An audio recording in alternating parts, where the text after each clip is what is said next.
Yeah, I gotta pee here in a Bring second. Bring one for Andy. Well, that's what the extra beer is for once the bottle's empty, you know. Fair enough. Because you don't want to interrupt the show. No, you don't want to interrupt the flow, so to speak. Ha ha ha Let's test the old Twitch alert there. Hey, Hi, there we go. YouTube. Are we live? We're broadcasting, by the way. Yeah, Surprise. I'm live. We are live on Twitch as well, by the way. Magic. We are multitasking here. We are on Twitch. What is this bullfuckery? I don't know. I need to. Bing, bada. I'll have to moderate the Twitch chat while you moderate this other stuff. Yeah, you let us know if you get any questions on Twitch, and I'll watch the Q&A on the side that nobody ever comments in on Google+. And You go to the website. Troy, you just continue to look pretty, okay? Yeah. He's good at that. All right, let's go to streaming. Let's add a new post. It's broadcast section. Down 250 Super Show. Look, You have the loudest fucking keyboard I've ever heard. Sorry about that. it's broadcastception. I'm watching me. Line Adam, Andy, Stream. Troy. You're watching the stream on your phone while participating in the stream. Participating in the stream, yep. Well, hi, JV. I think you... Let's see. Not type to my Twitch people. I have to type to them. I never turned my speaker off last week, and now it's dead. Oh, Jason and. But hopefully, if it's plugged in, it'll work. If I turn it back on. Ha! Victory. Victory is mine. Shows on Twitch. Okay, and then we'll link it. It's not what I wanted to link. There we go. This is my impression of Andy typing. No, but I'm sorry. I'll try to type while I do this. Goodness. All right, let me see here. All right. It's a very appropriate shirt you have on there. I fucking hate you guys. I love you guys, but I hate you guys. All right. Keep going on that keyboard there. Let's post that. Batman's back. Did it not post? What the hell? Welcome back, Batman. I need to get one of those Ty Dillinger shirts. I think we all post, need to get. I think we all need to get one of those Ty Dillinger shirts. Well, it's a pretty cool shirt as it is, but Troy's dying. The irony of me as a solid 6 wearing it, saying I'm a perfect 10 is pretty good. There you go. I mean, you know. Are you saying I'm more than a 6, Adam? Thank you. No, I'm saying I'm less than a 6. Is what I'm saying. I've never fucked a 10, but I fucked 5 2s. That's all I say. Thank you, George. I was thinking that quote. I was thinking that very same quote myself, actually. All right, let's see. Gotta bold that. I gotta add the. Okay, no, we don't have that categories. There's no categories for this. All right. I'm juggling too many things here. Too many things. Like balls. You're a juggler? Yes, I am. All right, time to post this on Questionable Endeavor. All right. I forgot the coon was here until he said something. Good old Raccoon Reigns, my favorite mammal. Second to my dog. I like my dog a little better. Sorry, Raccoon. It's hard. Your dog is here with me, actually. Can we point out that apparently Raccoon Reigns and Zeus rank above Andy's significant other? Well, you know. Maybe his significant other's a lizard person. You don't know. You don't know. Could You don't know my life. Could be not a mammal. Okay, didn't think of that. You're right. Fair point. Fair point. Are you dating Lizard Man from Soul Calibur? Is that who Lizard Man? Yes, I am. I totally am. Okay. All right. All right. I need to add. Okay. Watch rundown episode 2. You just informed every one of your followers what your name is. Whatever. They apparently didn't know that. Oh, that follower is a former student actually, and they would know me as Mr. Lister, and I think I had mentioned it one time. I don't really go by Andy all that often, but I kind of do. I don't know. Well, Okay, now, so now let's- you've just given it all out. I've given it away. Is that my is that- address is okay? Does that make I'm us weird. special, or have I been calling you by the wrong name for the last 10 years? He left. He's gone. God damn it! I'm enjoying monitoring his chat for him, though. This is going to be the right. Yeah, I Yeah, think We're not. he failed to say two of my comments. We're not after. so- We're getting there. I think with all of us on here, there's really no need for the Q&A tab to be open. Oh, you never know. Maybe posting this shit on Twitter and Facebook will bring some people in. Well, I'll keep monitoring the Twitch chat here. What is Twitch? Yeah. Video games? Yeah, Twitch it's is just live streaming. yeah, it's Mostly all used live streaming. for video games. Pretty soon, Mostly used for video games, but used for other things. pretty soon, Geek and This is going to be Gamer a will very on fun there. show of people talking over people. Yeah, it's going to be a lot of fun. Totally.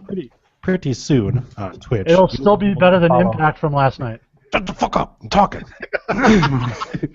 Oh my God, we're gonna be talking over each other all night. Big time. You would have Well, heard that's me what say trivia that. is for. You won't have to talk over each other because you'll be able to take turns. That's right. true. That's true. Make sure to follow Geek and Gamer on Twitch. You should definitely do that. When's the next episode? I was if I can get my painting done by Friday, I'm hoping Friday night. Is it like a Picasso or? Sistine No, Chapel. I'm painting my office, which is why I'm in my living room right now. Ah. I feel like we're getting the whole tour of Troy's new house now. Next time I'll be in the bathroom. Huh. You don't want to record in the office and slowly get high from the paint fumes as the show goes on. No, He looks kind of high already, so. I've been sick the past couple of days, so I'm still Can- getting over it. Conjunctivitis. Did someone From- fart on your pillow? From the paint fumes. Yeah. Is it fart scented paint? Yes. It's a fart base actually. Okay, fair enough. Andy, what are you drinking? I am drinking tonight a Coney Island hard root beer. You Oh, shitting I me, didn't right? like that at all. Sponsor of the show. What do you got? What do you got? Are you got the same thing? Hey, Yeah. Tony, Holy hell, we're like soulmates. Cheers I it. love Cheers this it through the screen. you guys are totes besties now. There you go. Oh my Cheers. God, did we just become best friends? Biffles forever. I don't know how much your husband will enjoy I think we're soulmates. Thank you. Yeah, he's probably used to But- hearing things like that already. But you still finished third behind myself and Behind a raccoon and a Zeus dog. the Papillon. That's true. I'll have to play this little bit for him later. Wait, he's not a listener? Poor lizard man. So the rundown, probably not. Correct. Poor lizard man. All All right. Gentlemen, you will notice some changes to the top of the show. Just kind of roll with it. Oh. Shit. Well, I've been gone for so long that God knows. I'm mixing things up around here. You change shit now when we're only a quarter of the way to 1,000? It's 250. Only, gotta make it. So, are we hitting like any raw topics, or are we just? I don't know if we have time. You're So right. there's only like 2 or 3 things that were even worth talking about, but I trimmed the trivia. I was going to do 3 rounds. I trimmed it down to 2. So, there's that. Do we talk about the fact that after the brand split, there's going to be 2 pay-per-views a month for a That's while? atrocious. That's atrocious. I don't Well- think it's as bad since it's no different than when they do network specials and pay-per-views in the same Predictions. month. I'll do predictions every other week. Yeah. Well, there'll be. What they should do is they should have the big show. They should do a big show every 3 months, and then month 1 is a SmackDown pay-per-view, month 2 is a Raw one, and then you actually get 2 months to build up storylines.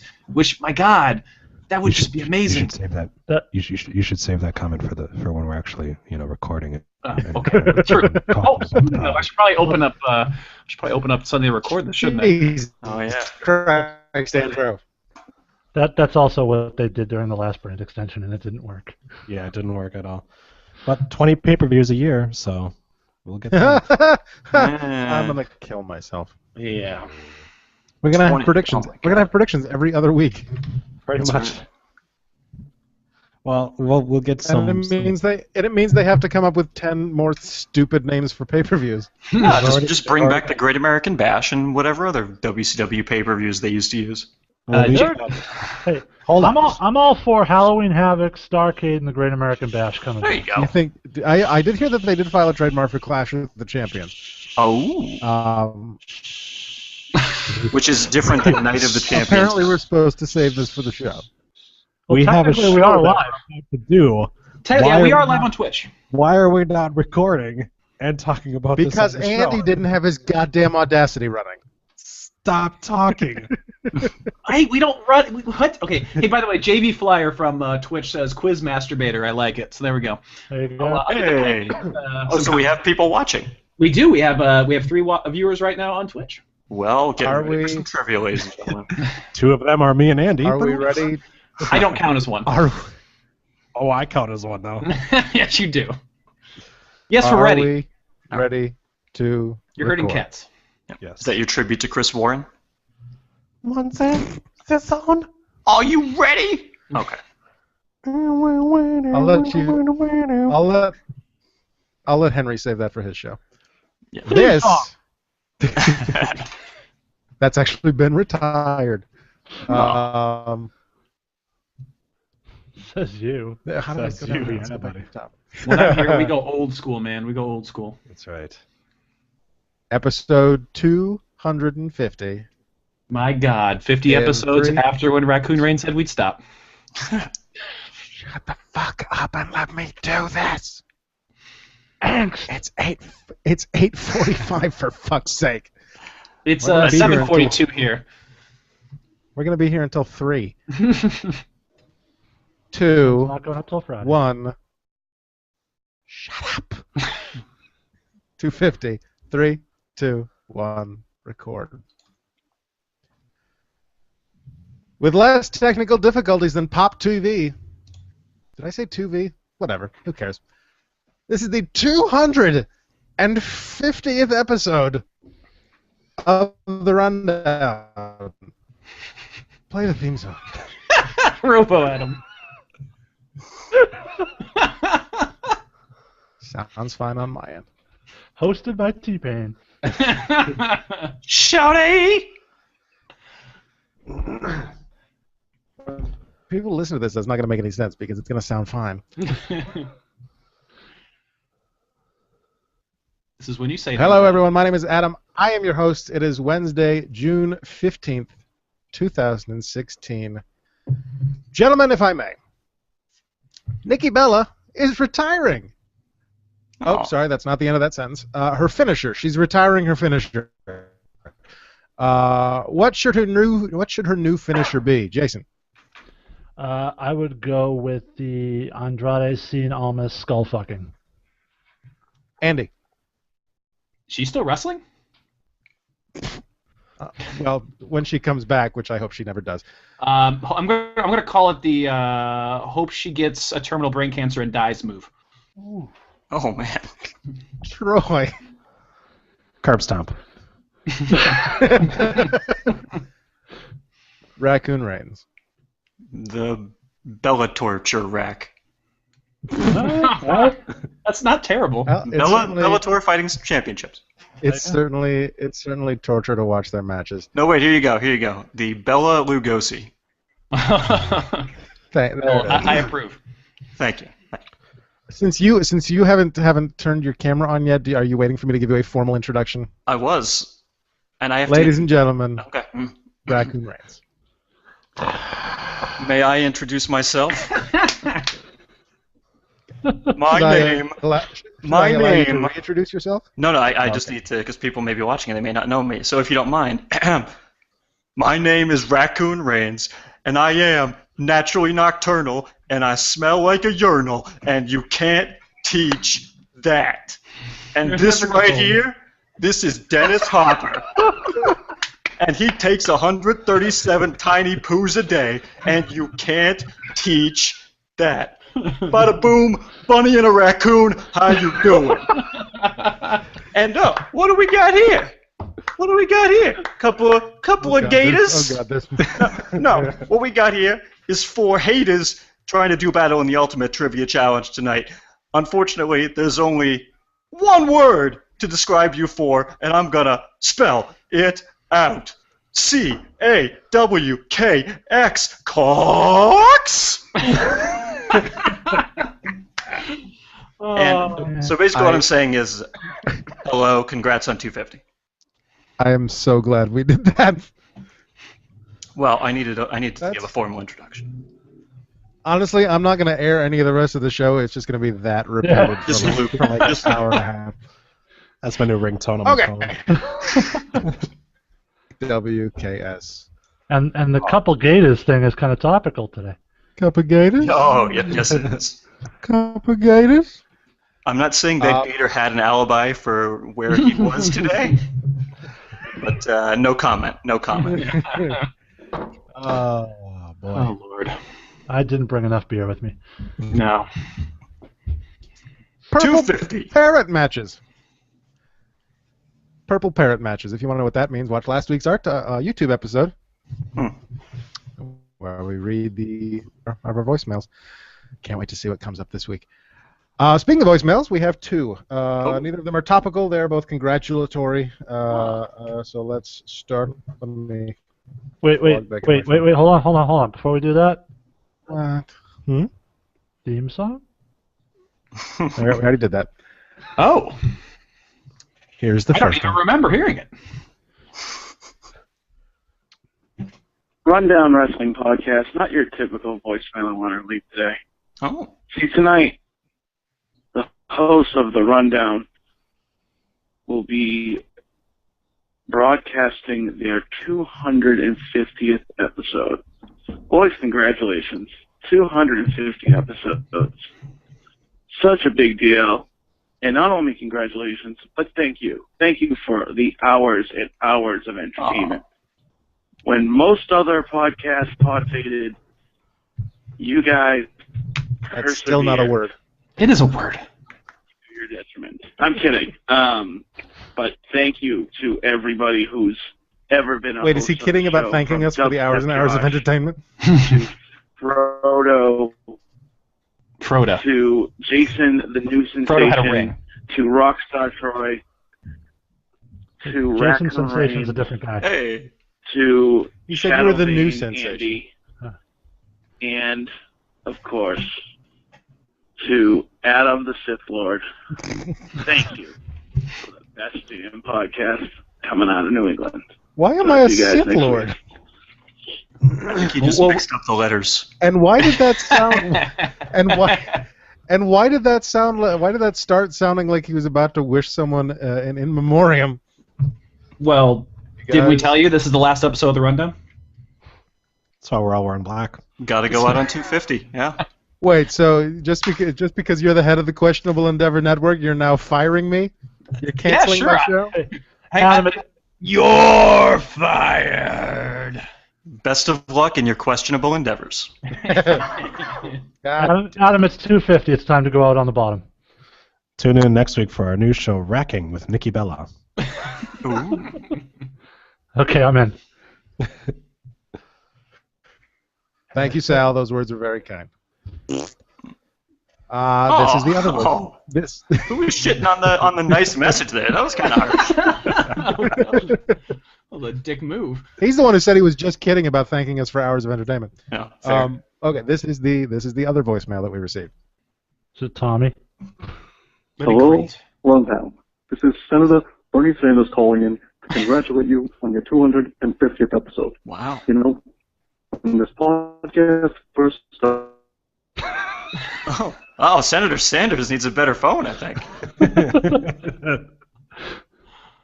I think we lost Adam. Oh no! Oh no! We lost the host of the show. Oh my God! What are we gonna do? Right at the best part of the show. Anarchy! during this podcast, I'll put you in the goddamn grave. No matter what some Wait, broad restart it. We couldn't hear the $12,000 beginning. primary jacket tells you. Also, a quick word of advice. Stop asking for individual donations of $50.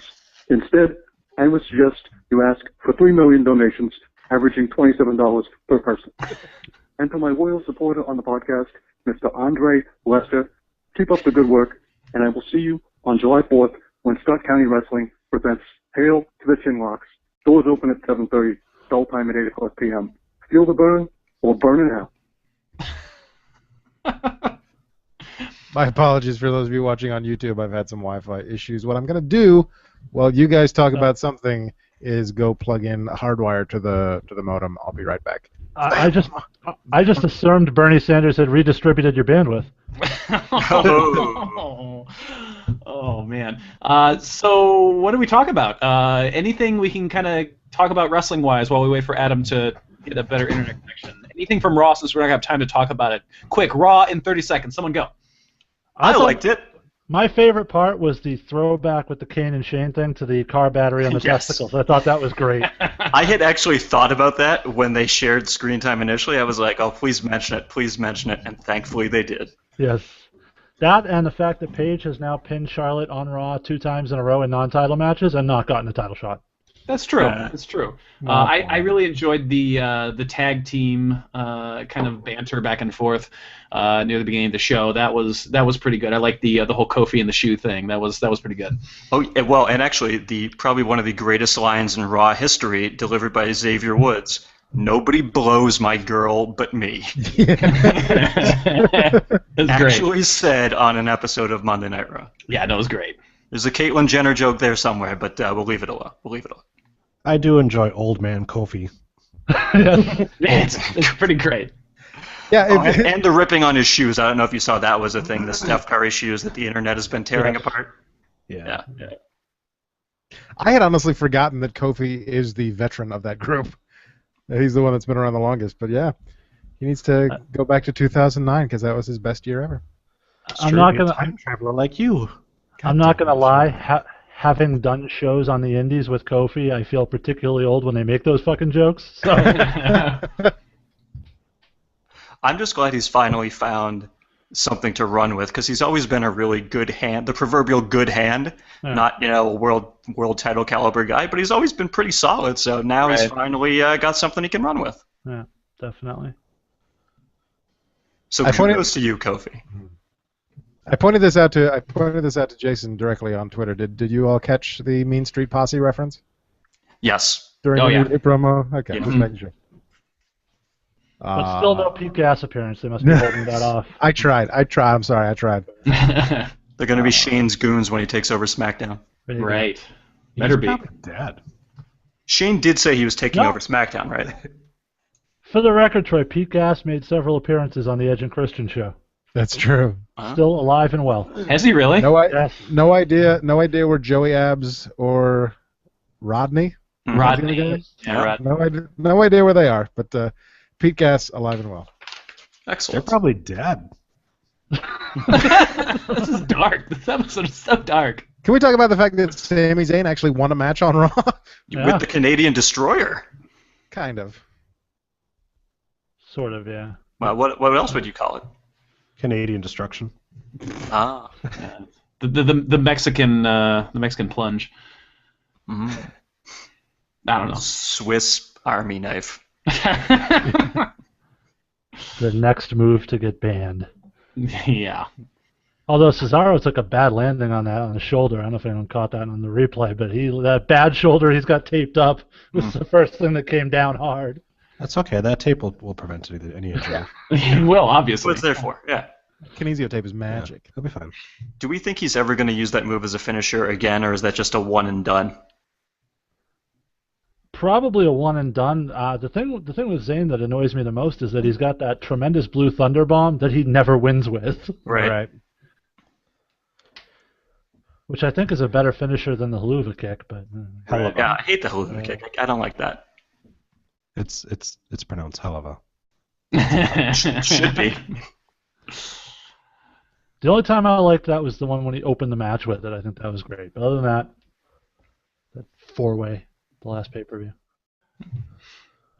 The only other thing I wanted to mention from Raw was the contract signing.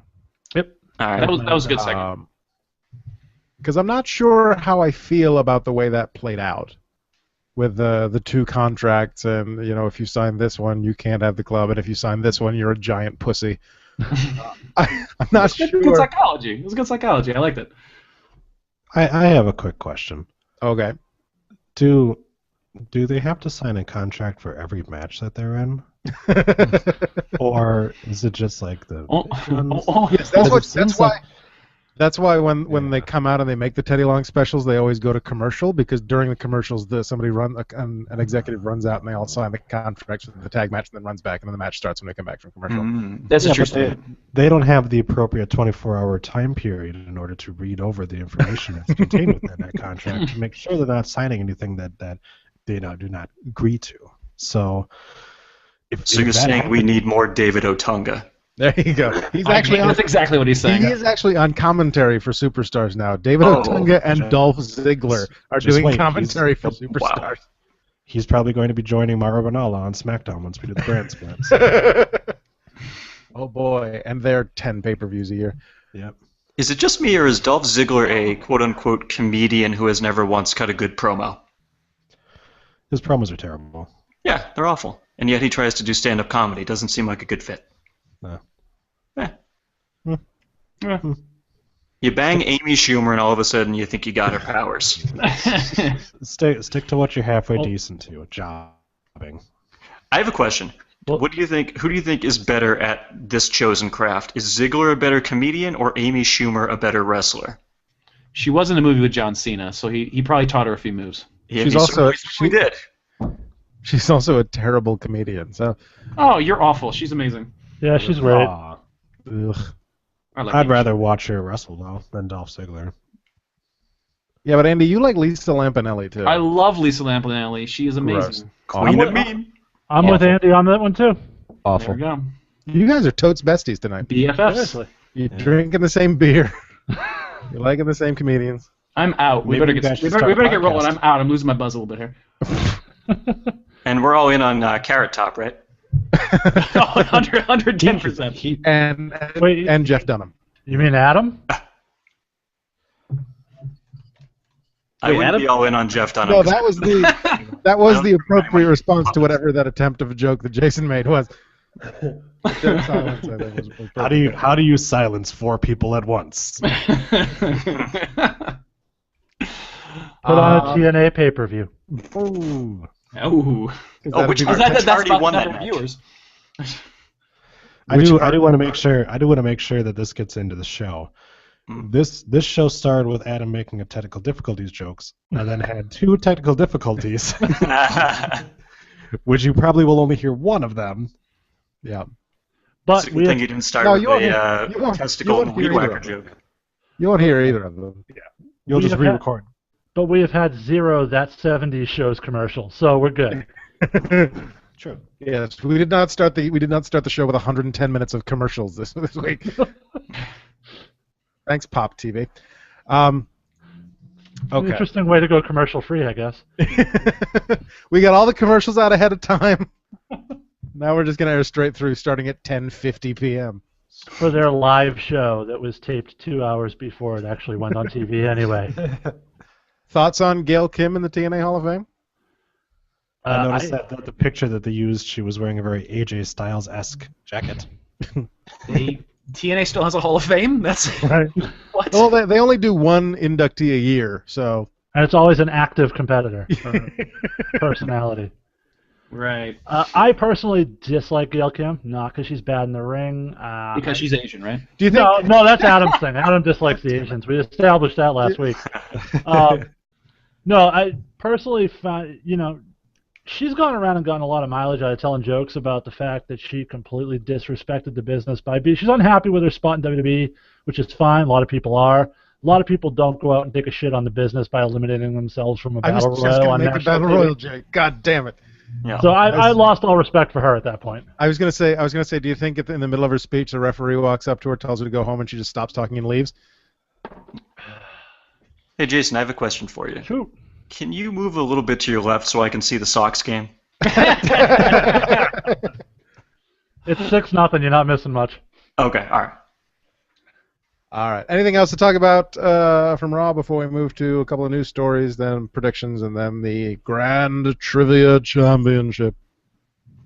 Thank you, Raccoon Reigns. Well, it needed a little flair. Didn't we just get rid of a little flair? Oh. No. Are you talking about Little Nate or about Flair himself? A little bit. Either or. Anything else from Raw? I think I'm good. It happened. It was a hell of a go-home episode, huh? They always are. 3 minutes of conversation and we're done. All right, we're going to have a match where we're going to put two guys, and if they beat these other two guys, they're going to take their spot in the Money in the Bank. But everybody knows there is no fucking way the Lucha Dragons are going to be in the Money in the Bank ladder match. Did you say Lucha Under Dragons? I did say Under Dragons. I don't know how that came out. Well, actually, in their defense, I kind of wish Kalisto was in the ladder match, because remember what he did the last time he was in the ladder match? That was pretty awesome. Yeah, they won't ever let us forget what he did the last time he was in a ladder match. That's true. Well, there you go. He could have been the 7th guy. Although I would like to point out, Adam, you can vouch for me. On this show last week, I said, I'm sick of these combinations. Let's see Cesaro versus Sami Zayn. And boom, right? I told you Shane's listening. There you go. By popular social media demand. It's There true. you go. And it was a great match. Yeah, it was. It was a great match. Raccoon, you have a fan on Twitch, by the way. GV Flyer on Twitch says, I like the Raccoon. He's a fan. He's a fan. Well, tune in every week. I'm not on every week. I'm not. No, you haven't been on in a long, long time. But thank you, sir. I appreciate it. Is that individual old enough to listen to our show? Yes. Okay, one piece of news that I definitely want to mention because it is an update from a previous story, and it is important to clear the gentleman's name, Adam Rose. Prosecutors have dropped the domestic violence charges against him. So take that for what you will. He didn't need to quit WWE after all. He would he can speak When you talked about Adam Rose, did you intentionally put your hand up in a slapping position like that, or was that accidental? You on the podcast listening can't hear that, but if you go back and look, he held up an open. Yep, there you go. He held up an open hand.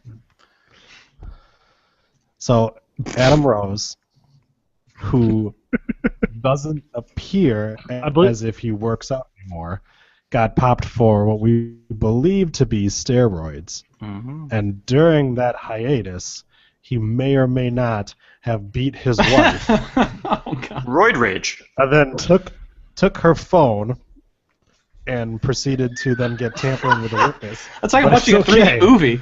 It's okay. It's okay now because those charges were dropped, which doesn't mean that he didn't actually do anything. It just means the charges have been dropped. It's true.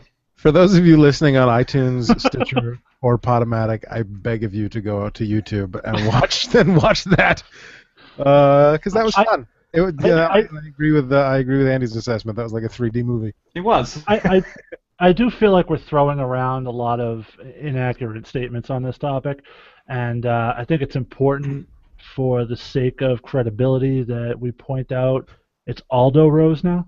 Yeah. Correct. Aldo, is that for real? Yes. That's his name on the independent circuit now. Is he paying tribute to Aldo Montoya? You can't say, is he wearing the jack strap on his head? I hope so. Good Lord. But he still has the party bus. I'm very curious as to why he had to change his name. Hornswoggle had to change his name. Yet Damien Sandow is still called Damien Sandow. He probably bought retained the rights to his name. That's wise move. Yeah, it seems very odd nowadays for the WWE to allow that. Especially because obviously Damien Sandow is a character that they created. No, he's still under his 90-day no-compete, so they still own the name, but he can still use it during that period. Well, why isn't he still Adam Rose then? Because he's going out and trying to get bookings. He's not under no-compete at the moment. Or maybe he thinks if he goes by Aldo Rose, people won't realize it's Adam Rose and he'll have a better chance of getting booked.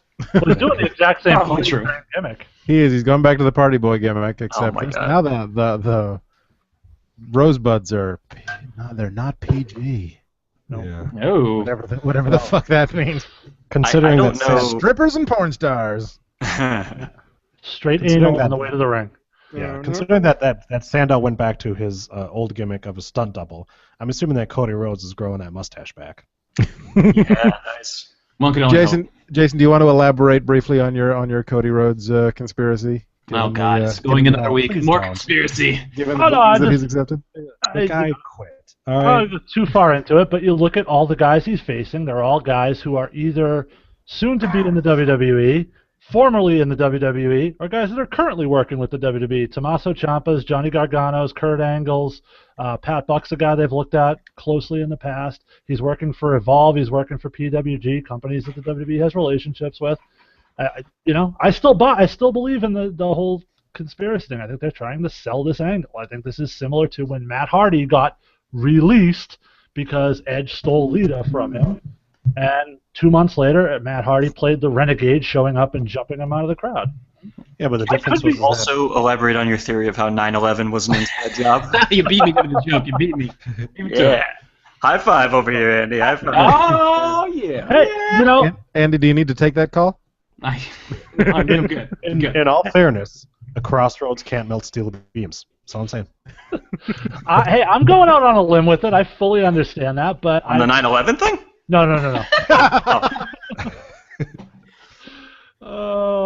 If you only knew the irony of the conversations I had today with that joke. Well, actually, I had my own conspiracy theory I shared with our group where I said I think one of the GMs is going to be Eric Bischoff because they have the new DVD coming out. Hey, he's back, and he's better than ever. Yeah, that's right. He's got a knack for making things better.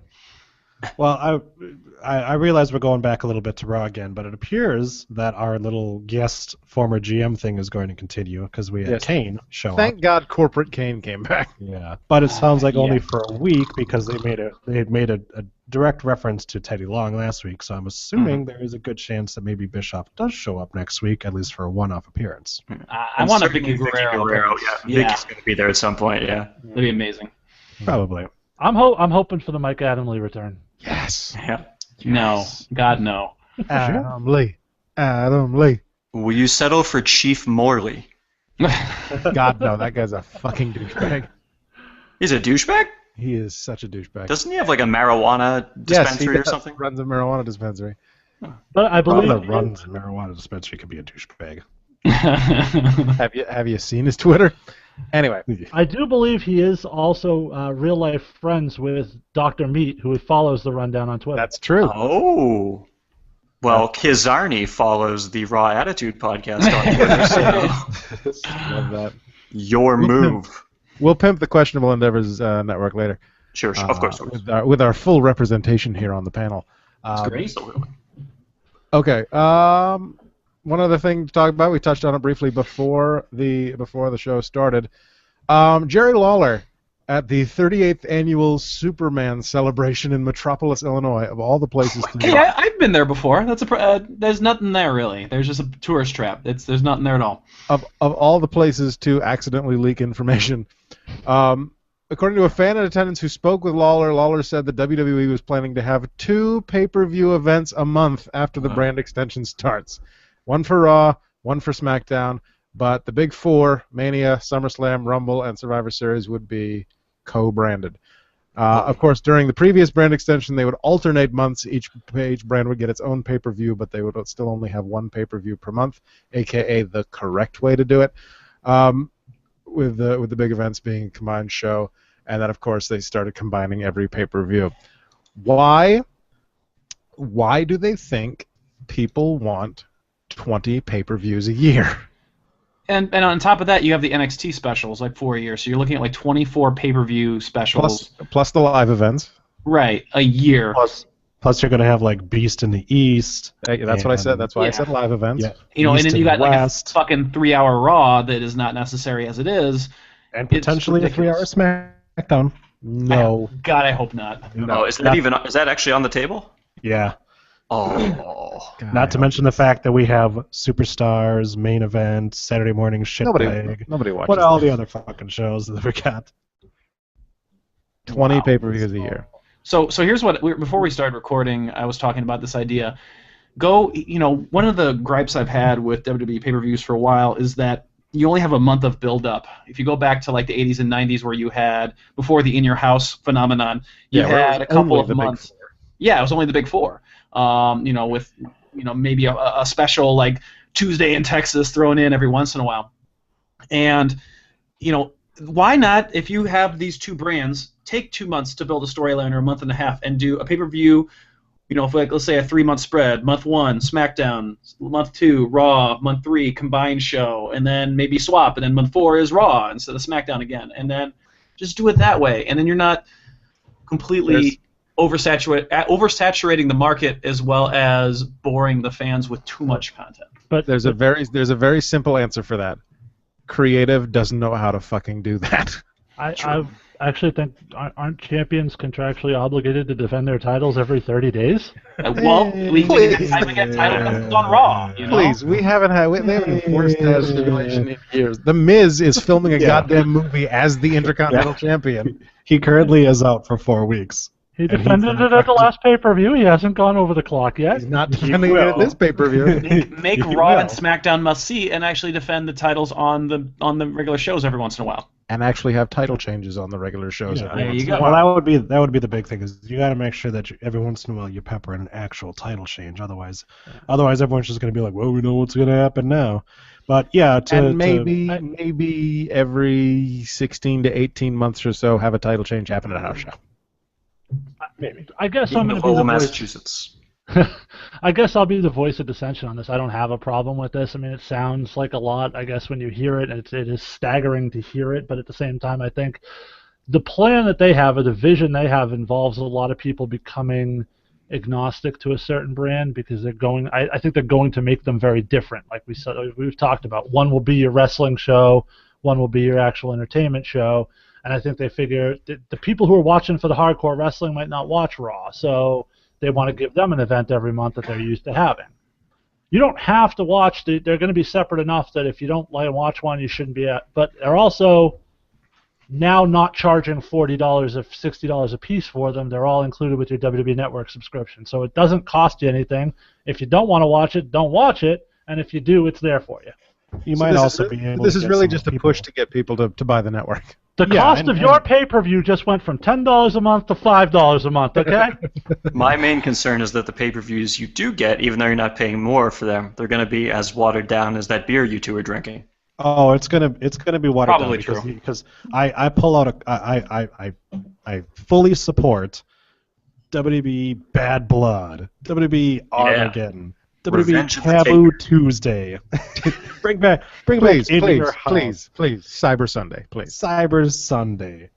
Let's bring all the different ones. We know Clash of Champions might be coming back. There's a good chance we'll get back. We'll get Bash on the Beach again. I'm so glad Bragging Rights is coming back. Bragging Rights. That is coming back? Yeah. Probably. Well, it'd have to with the brand split. Over the limit. We can under arrest. We can bring back Breaking Point with all the submission matches. It'll be great. Fatal 4-Way? Yeah. We have to bring back Over the Edge and have someone do a gimmick from the ceiling. Oh, no. Oh, no. Too far. Let's move on to something else, shall we? Whackity schmackity doo. We all had a good chuckle at the gator eating the kid joke at the beginning of the show. It's fine. The Owen Hart thing was a little too on the nose. First of all, Right? those are slanderous allegations, first of all. Wait, you can't make a joke about somebody having a scaffold match at Over the Edge? You can't do that? Why? Look, all right? We stick to Daniel Benoit jokes on this show, all right? No. There you go. Yeah. Well, see, that could be one of the stipulations for Breaking Point. You have a Daniel should have tapped match. Oh, Jesus Christ. Okay. Thanks for tuning in to the last ever episode of the Rundown. All right. They announced all 32 entrants into the Cruiserweight Classic. If anybody wants to talk about that. I probably wouldn't know most of them, but Why can't they air that on SmackDown or Raw? I will say this. I found Tajiri's inclusion interesting. Tajiri's like in that. there. We do have some people who are coming back. We've got Kota Ibushi, who was on the last Takeover special. Or the one before? Dallas. He was Yeah, in the it audience. was in Dallas in the audience. Tajiri, somebody named Grand Metalik, who I've never heard of. Zack Sabre Jr., Noam Dar, Dumac, Zumbi, which I thought was a type of fitness class. Clement Pachiot, Harv Sira, Gurv Sira. I think they're brothers. Somebody named Fabian. Brian Kendrick is in the Cruiserweight Classic. The Brian Kendrick. The Brian Kendrick, star No of the Paul Price London? Star of the Price is Right. Rich Swann is in the Cruiserweight Classic. Cedric Alexander, after his Ring of Honor Are contract you going to name them all? Why Cedric not? the Entertainer? Akira Tozawa is Jack Gallagher. Hopefully he'll smash some watermelons. Tony Nese, Johnny Gargano, Tommaso Ciampa, Ho Ho Lun, which is just fun to say. T.J. Perkins, Drew Gulak, Anthony Bennett, Tyson Dux, Lince Dorado, Sean Malura, Raul Mendoza. Wait a minute, I'm sorry, Tyson Ducks? Tyson Dukes.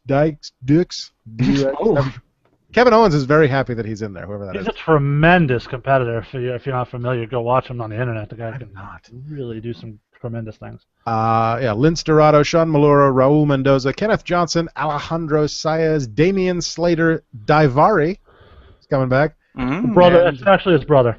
Yeah, it's Arya Daivari. Oh, well, fuck that then. And Jason Lee, the guy from My Name Is Earl. So how do you think they're going to book this? Are they going to put a NXT guy over, you think? I think it's got to be somebody that they have some type of long-term plan for. Yeah, somebody that maybe they haven't announced just signed yet. Maybe Ibushi. Yeah, my money's on Ibushi. I mean, if I don't know how many of you guys watch Japanese wrestling, but Ibushi is ridiculous. My money's actually on Rich Swann because he actually is signed now.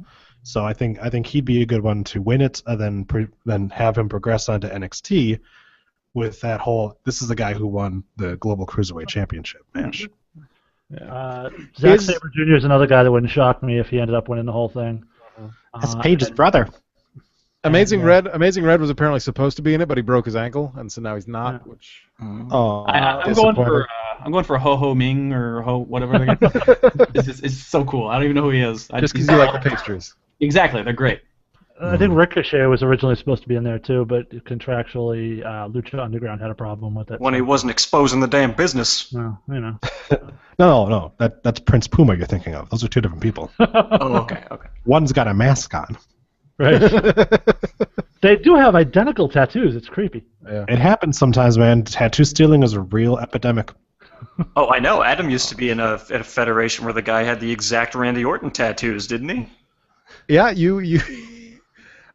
yeah, we'll just leave it at that because he's now actually doing very well in the business. So oh, is he? Okay. I'll just leave it at that. But how can he make it when he has Randy Orton tattoos? Well, he's covered them up. Oh, okay. We're going to have to talk after the show because I guarantee I probably know who this I person guarantee you that you know who that is. Yeah, what was the Manny Orton is his name. Yeah, yeah. And then one of these guys, I can't now that I've read the list, I can't remember which one, but one of these guys actually was at the TNA Impact tapings last night, competing as a different luchador under a different mask with a different name. But I can't remember which one that was. So, actually, Adam, you'll appreciate this. The Mac. I don't know if you've seen a picture of this guy's promotional picture. The Mac is pretty much a Christian Casanova carbon copy. Exact same gimmick down to the look. Interesting. I just like that. Return of the Mac. Okay. Should be his theme song. Mark Morrison reference for the win. Oh wow! I'm impressed. You actually knew who sang that. Oh, I'm a all right, so let's do this one last thing. Oh, Sal on the side says Tajiri. Yeah, Tajiri's gonna be there. Yeah. Sweet. Oh, we got comments on the side. Which means we'll get a tarantula and then he'll lose. I have to turn on my side comments here. You don't have to. I'll read them. Okay. Bye. So let's do Money in the Bank predictions, and then we can get to the Grand Trivia Championship. I'm ready. We have 1, 2, 3, 4, 5, 6, 7, 8 matches announced via the official site on WWE.com.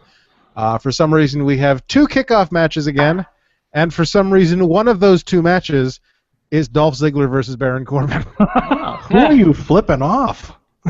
Whoever decided to book Dolph Ziggler versus Baron Corbin for the 187th time. Wait, now is this a technical wrestling match, a Rochambeau match, a street fight? Like, what is this? This is a loser strap match. I did not notice any specific stipulations for the match.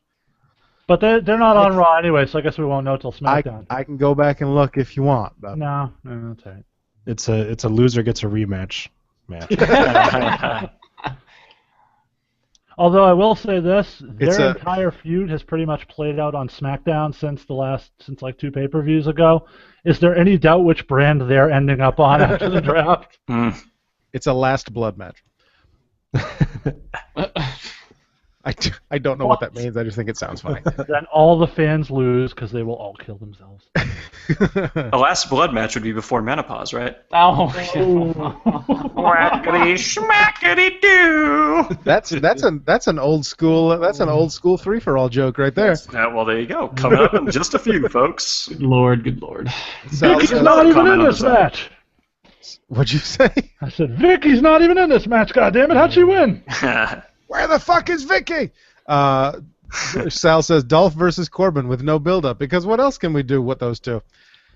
What else can we do with those two? They've had build-up. It's just been the same fucking thing. Yeah.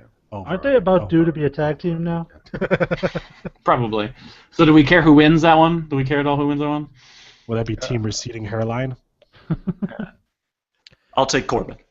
I'll take Corbin as well. I'll go with Corbin. Because I again haven't seen any of the lead up for this match, so I don't know and don't really care. So Glorbin. Corbin and Glorbin.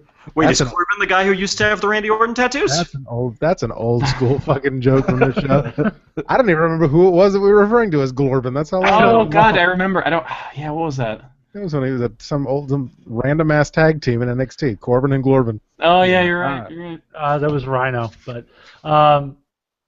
yeah, as badly as I want to pick Dolph Ziggler, because I heard a Mick Foley interview where he said Ziggler was hitting on his daughter backstage. Oh, Jesus. I'm going to have to go with Corbin. She's the daughter of hardcore. Wouldn't you? Ah. Have you seen her? Yes. Yes. Are you going to watch Holy Foley? I was going to say, holy Foley. All right. The other. I'm going to watch Holy Foley with my pants off. They're already off on me, man. Uh-oh. What don't you watch with your pants off is the question. Raccoon Range, are you wearing What the pants? hell opened a I Raccoon am. Reigns? I dropped my bow tie. I was trying to retrieve it. See, he was watching him with his bow tie off, man. It's, There we go. you gotta, The other kickoff match is the other match that nobody is looking forward to. Apollo Crews versus Sheamus. yay, NXT call-ups, doing good. I don't know. I like some of the build-up I saw on Raw of these two guys. I think it's going to be an intense match. I think it'll be a pretty good match overall. Honestly, I'm going to go with. I don't know. I think I'm going to go with. I kind of want to go with Sheamus on this one. He's going to use his super rhino power. I think so. I'm going to take Cruz. I think I'm also going to go Crews on that one. If they're trying to get him over as desperately as they seem to be trying to get him over, You mean by not putting him on TV? by playing vignettes, basically saying, "Please cheer for this guy, please." Do you know what Please cheer Apollo for him." Crews calls his penis? Apollo 13. All right, let's move on. Let's move on. Well, hey, I'm going to go with a Polar Cruise, too.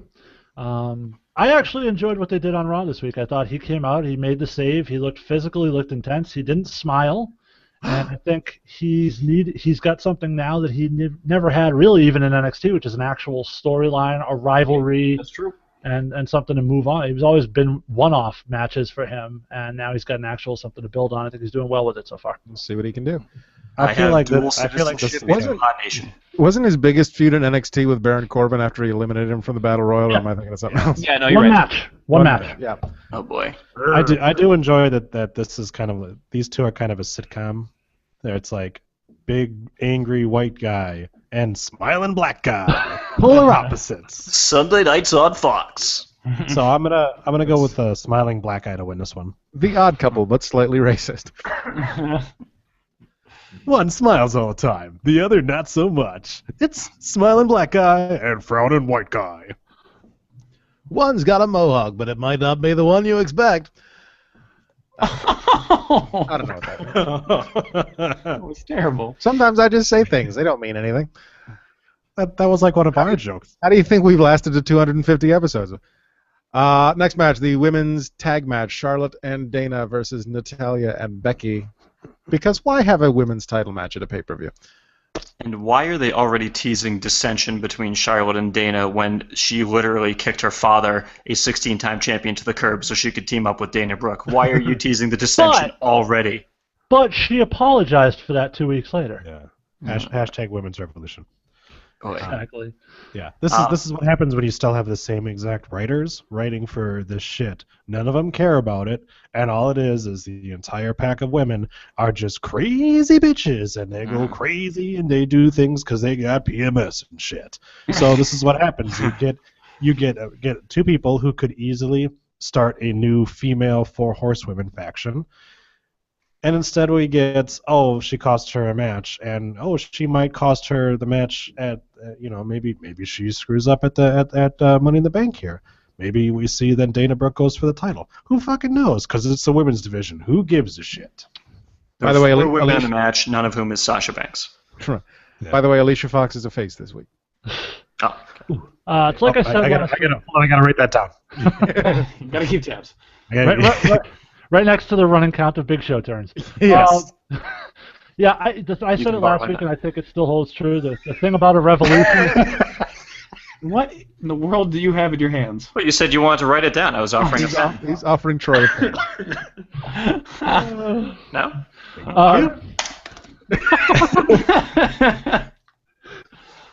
Hashtag sight gags.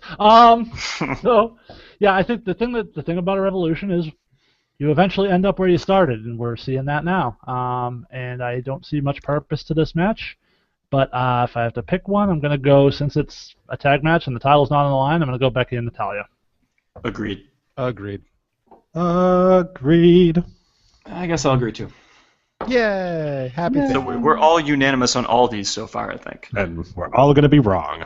No, I went with Sheamus. I was going to say, somebody picked Sheamus. United States Championship, Rusev versus Titus O'Neil. Rusev, easy. Agreed. Wait, it's Father's Day, and Titus O'Neil is a great father. He's also a real American, apparently. Apparently. Rusev. Can I just share one thing that bothers me about Rusev's theme song? Theme song! So at the beginning of the song, he says, the words in his native language that are like Rusev hit, Rusev crush. But it's his native language, so that would be like me saying, Raccoon crush, Raccoon smash. You know what I mean? It doesn't make any sense. Right. No, you're right. Why is he sounding so simple-minded? No, yeah, he should be saying, like, Rusev going to smash you. Hey, Because the he Rock knows the language. You have noticed that, like, before he puts on the accolade, he yells out Rusev crush, right? Yeah. You know what? That's a fair point. Lana used to yell that. No, she doesn't anymore. It works for the Hulk. I mean, it does. Hulk smash. That's all you can say. There you go. Okay, fair. So Titus O'Neil has about as much of a chance of winning this title as Hardcore Holly did of winning against Brock Lesnar. So Nice. I'm gonna go for Rusev on this That was one. a good match, though. Doesn't make it any I don't remember. There was not a single person in that audience who's like, oh, Hardcore Holly's going to win the fucking title. Oh my god. Wasn't that like Royal Rumble? That was like a major pay-per-view. For some reason, I don't remember. I don't remember why at this point, but for some reason, a while back, I pulled up that pay-per-view on the network just to watch it at random for whatever reason, and I was like, "Does that fucking say Hardcore Holly in the WWE Championship?" It does indeed. Yes, And it to does tie this all together, I believe that was one of the original SmackDown-only branded pay-per-views. No, I think it was Royal Rumble. That's what made it even weirder. The fact that it was a major pay-per-view. I could have You're thinking about the first time that they fought each other, because they fought each other twice for the belt. Oh, Christ. okay. Sal, Google that and put it up on the side here, which pay-per-view that it was. I think DTS. they only gave Hardcore Holly that match because Brock Lesnar broke his neck, basically, right? I think that was kind of. Or somebody on But somebody on they got Twitch. like a 2-month feud up. Yeah. Somebody on Twitch, tell us which pay-per-view that was. I didn't pick anyone. Rusev. Tag Team Championships, Fatal 4-Way match. Enzo and Cass versus the Polo Club versus the New Day versus the Vaudevillains. It's a little bit harder to call. No, it's Yeah, not. this one we might actually get a little dissension. No, it's not. No, it's not. It's not. Yeah, I think we're Then going to get start, some Troy. disagreement on this one.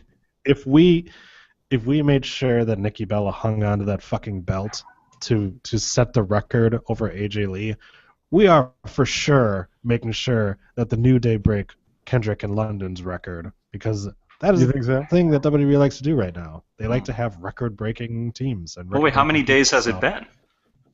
We'll They get have- to that later, but Yeah.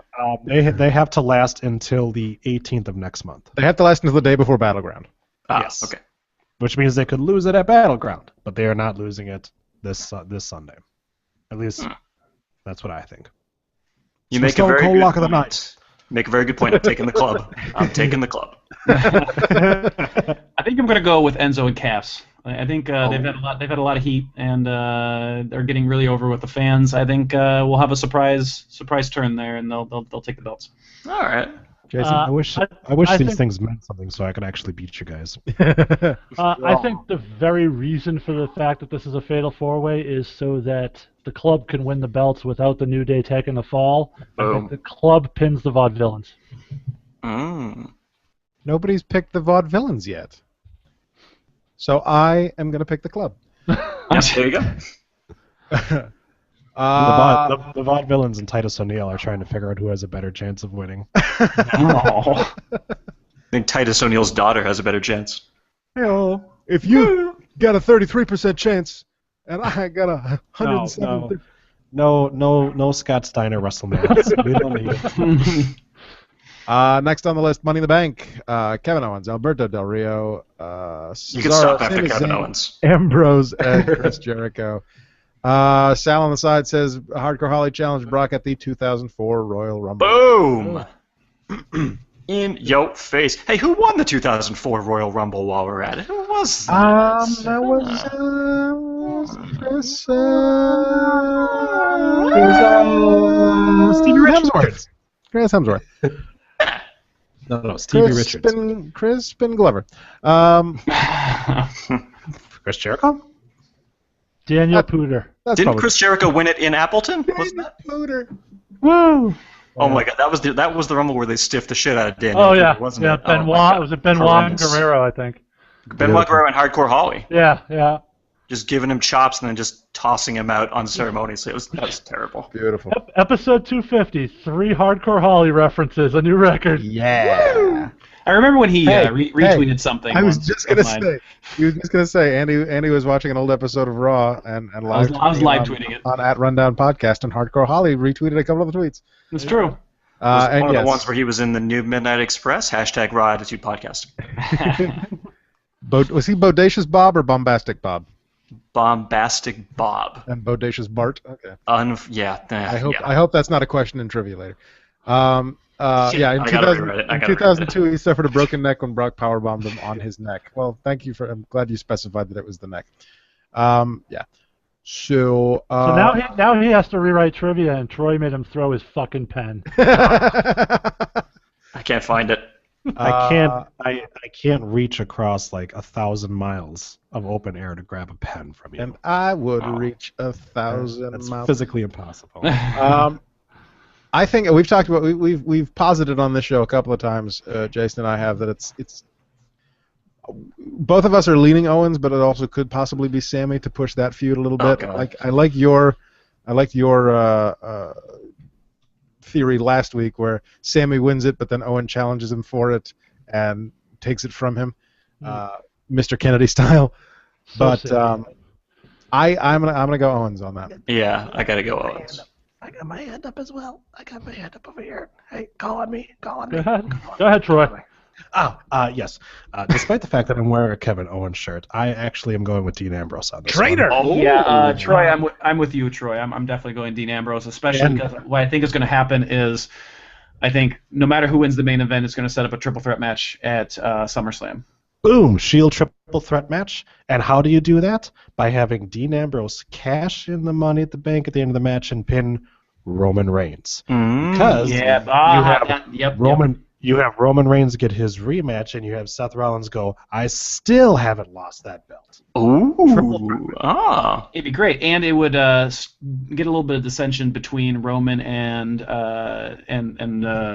Reigns, or sorry, Reigns and Ambrose rather, because they're the only two that don't really hate each other at this point. Wait a second, Andy. Do you have the Mockingjay behind you? I do. All right, just checking. Just hanging out up there. Okay, just so. You can't. You always put up 3 fingers, no matter what, buddy. So you try to do that. That's It's like this. You do this, and then you're good to go. Just so we can be clear, if there was any hope in hell of Ambrose winning and cashing in, they wouldn't have said it on Raw. They wouldn't have blown that spot before they did it by putting it out there. The interesting thing to me about this year's Money in the Bank is I can literally make a case for every single person to win it. Except Zayn. Rob Van Dam did that. Rob Van Dam said exactly. No, Rob Van Dam told him a month in advance he was going to cash in on it. He didn't say, I'm going to cash in that night. Oh, okay. Well, Were you saying? But in any event, I could see any of them winning it. My money is on Owens if I had to put cash on it. Yep. But I think this year's Sheamus could be Alberto Del Rio. The guy nobody's expecting to win, who has nothing going on, who would instantly have a storyline by cashing in the briefcase. Wasn't that kind of what they did with Sheamus last year? Kind of Yeah, like a that's what dark I'm horse. That's what he said. This all could be for naught if we suddenly have Bray Wyatt enter the match and win it, though. So It's true. And the other reason I can't see Ambrose is because that case works so much better on a heel. Yeah. that's why you do it instantly. That's why you do it right at the end of the night, so you don't have to have him carrying it around the entire time. Yeah, that is such a great tool to use throughout like a year or several months of hyping it up and building to it. And it's for storyline purposes, it's a tool I don't think you want to waste. The only time they did waste it right away was when they had two of them, so they could still carry one out. Yeah. Well, see, the thing is, they're going to have all these pay-per-view events, so they could just recycle Money in the Bank later this year, and do do that again, so that way we get like brand new. It's SmackDown's turn to have Money in the Bank. Oh, yeah, it's going to be SmackDown's Money in a USB drive. Yes. Well, Or maybe whoever wins cashes in on the very first episode of SmackDown to try to give it that anything can happen type feel. Yeah. Maybe that's the other reason why I think that the briefcase is not going to be sustained, is because then they have to figure out what they do with it after the brand split. Because is it strictly for the WWE belt? Is it for potentially cashing in and getting the new belt that SmackDown's going to have? You don't know what you do with it at that point. So I think that the writers are just going to go, let's just fast track and get rid of it. I think that's easy. The championship of whatever brand your person's on. I don't think that's a problem, really. You say it's easy, but you need to remember who you're dealing with. That is true. And I think, by the way, it should be Bitcoins on a USB. Rather than Money in the Bank. That would be really pretty good. JPEG on a floppy disk? Yes, yeah, there you go. On the side, Sal says, as stated on Raw, Dean Ambrose will win the Money in the Bank and cash in the same night to win the WWE Championship. Fuck, you guys just stole my take. And Ambrose will turn heel by cashing in on Reigns. I am shocked, I say, that Sal is going with Dean Ambrose. I don't think he needs to turn heel by cashing in, because you can still just be, I'm the lunatic fringe, I'm crazy, wow! Yeah, and Reigns is more of a heel than Ambrose is right now. That is true. Plus, it puts an end to that reign for a little bit, the Reigns of Reign, but it means that Roman Reigns will probably be then a 4-time champion at SummerSlam. As long as we get the match, that's all I care about. Yeah. Word. All right, so did we all call this match? Are we all predicted? Yes. Reigns, because we're related. We're not at that match yet. We're not at that. I'm still doing Money in the Bank. Oh, wait. Owens. There you go. Next Because one. we're related. Next one is AJ Styles versus John Cena. Oh, I forgot about that. That's going to be a good match. I've called it a month ago. Balor interferes and joins the club, and AJ wins. They have goddamn Balor Club T-shirts. They got to pull the fucking string on that at some point. I'm actually, oh man. So I'm gonna go with John Cena winning cleanly. Oh. And then Monday having Finn Balor attack Cena because AJ Styles couldn't get it done. You're able to still continue the Styles feud by having him then face Cena again, but you got to remember it's the writers, and John Cena's kind of a prick, and I could easily see them turning around and just being like, the writers constantly love to have John Cena win, LOL. And I don't think that they're smart enough to realize that that's a bad idea right now. So I'm going with John Cena as the winner. I'm going to go with John Cena as well. My thinking is, my thinking on this one is the club is not supposed to get involved, but they're going to come down anyway, and they're going to actually it's going to be another moment where AJ's like, get the fuck out, and it's going to distract AJ. He's going to get AA'd. He's going to tap, and that's going to lead to, on Raw, AJ getting pissed off at the club, and then then we can maybe see a moment with Balor, the setup with Balor, perhaps. You think they're going to try to break up the club already? I think so. Or shift them. Shift their allegiance. Shift it over to Balor. First off, Balor's not coming in heel. Balor's going to sell them a shit ton of merchandise. He's going to be a face.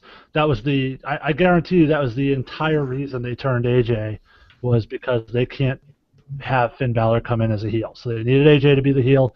That's your money match for SummerSlam, is probably AJ and Balor. I do see AJ winning this match. Typically, when Cena gets into one of these kind of feuds, he loses the first match. See Kevin Owens. And in terms of the match quality, the last three matches, three of the most recent matches, at least Money in the Bank, Cena's had were the CM Punk match, the Kevin Owens match, and now this one. I think it's going to be off the charts awesome, and I think AJ gets the win somehow. It's a tough one. This is a tough one for me. Because my gut stands with Troy. Cena wins, LOL. But my heart wants AJ Styles. Your heart is going to be correct. We're gonna but your body? Your body's telling you yes. I'm gonna take the Celine Dion route here, and I'm gonna go with AJ Styles. There you go. Also, a quick question: is the Money in the Bank theme the same one they used to use for Donald Trump? Yes, it is. Yes, it is. Conspiracy. Money, money, money, money, money. Is that hinting at a Vince McMahon vice presidential run? Is that what we're hinting at? Yeah. He used to be the owner of Raw. Maybe he's next week's special guest co-host wanting to run SmackDown. Jesus. Money, money, money, money, money. I don't like Muslims. Money, money, money, money. or Mexicans. That was by the way my favorite headline of the month so far has been Vince McMahon, a potential vice president candidate? Question mark. Hey, that was a real thing? Yeah. And for the record, Donald Trump doesn't hate Muslims. He loved Muhammad Ali. Oh, that's right. That's true. That's true. If you put me in charge of SmackDown, I'm going to make it the greatest, most profitable, most luxurious show that's ever aired on the USA Network. My favorite Muslim is Paula Abdul. I love him. I was a big fan of Muhammad Hassan. Yeah, so was I. Particularly his theme song. Obviously. You're fine. Okay. That got weird. WWE Championship match, Roman versus Rollins. I already kind of said my pick. Yeah, mine Roman. too. Yeah. Ambrose cash in. Then I guess I'm up. So the way I see this playing out is I see the matches going on. Triple H comes out, hands a sledgehammer to Roman Reigns, and Roman finally makes that heel turn and pins Seth. By the way, if anyone out there ever gets a call from Triple H saying, "Hey, I need a new theme song. Can you go ahead and record one for me?" Don't do it. Don't do it, because you're going to die. Hey, well, in fairness, when it comes to Chris Warren, it was his time. So, R.I.P. Chris Warren, greatest national anthem ever. Yeah. Oh, God. Oh, in so fact, topical for you. It was so good, Adam's going to splice it into the podcast right here. Not going to happen. Talk to Henry about that. Okay. Sorry, Sal, I missed your question on the side. He says, because of the contract AJ signed, are Anderson and Gallows banned from ringside? It was never specifically stated. It was just said that they would not interfere. So I'm gonna say no, and I think that's one of your little tricky points, like somebody mentioned. There's too many. I can't keep track of this. There's nothing that says that they can't show up on the Titantron, or that they can't show up in the front row, or they can't come out wearing Vince McMahon masks. Or we It says that they can't do those things. Or we could have an appearance from the Bullet Babe, Amber Gallows.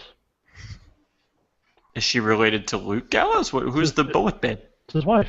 That'd be his wife. Yeah. Why is she called the Bullet Babe? She was like their manager in Japan. Oh, I see. She was their Japanager. Boom. Okay, so back to this WWE Championship match. I want Rollins to win so bad because I just want him to be the champion again. But I don't think it's going to happen, at least not here, not for another couple months. So, 1 month. Whatever the fuck SummerSlam is. So I'm going to go Roman on this one. And It's in the summer. It's a fest. It's the summer fest. Okay. Is Jeremy Piven an option to run SmackDown? I hope so. God, I hope so. I knew everyone's an option to run SmackDown. Absolutely. Even the anonymous Raw general manager is an option to run SmackDown. No, he got released. Hey, if he has that new movie, The Goods 2, Live Harder, Sell Harder, then yeah, he'll be there to promote it. There you go. With Dr. Ken. Yep. Who took a pretty bad bump, I do recall. Who, by the way, I find much more tolerable now than I did when they guest hosted Raw. Oh, God. He has his own sitcom now, and it's supposed to be terrible. Yeah, probably. He's great on Community, though. Yeah.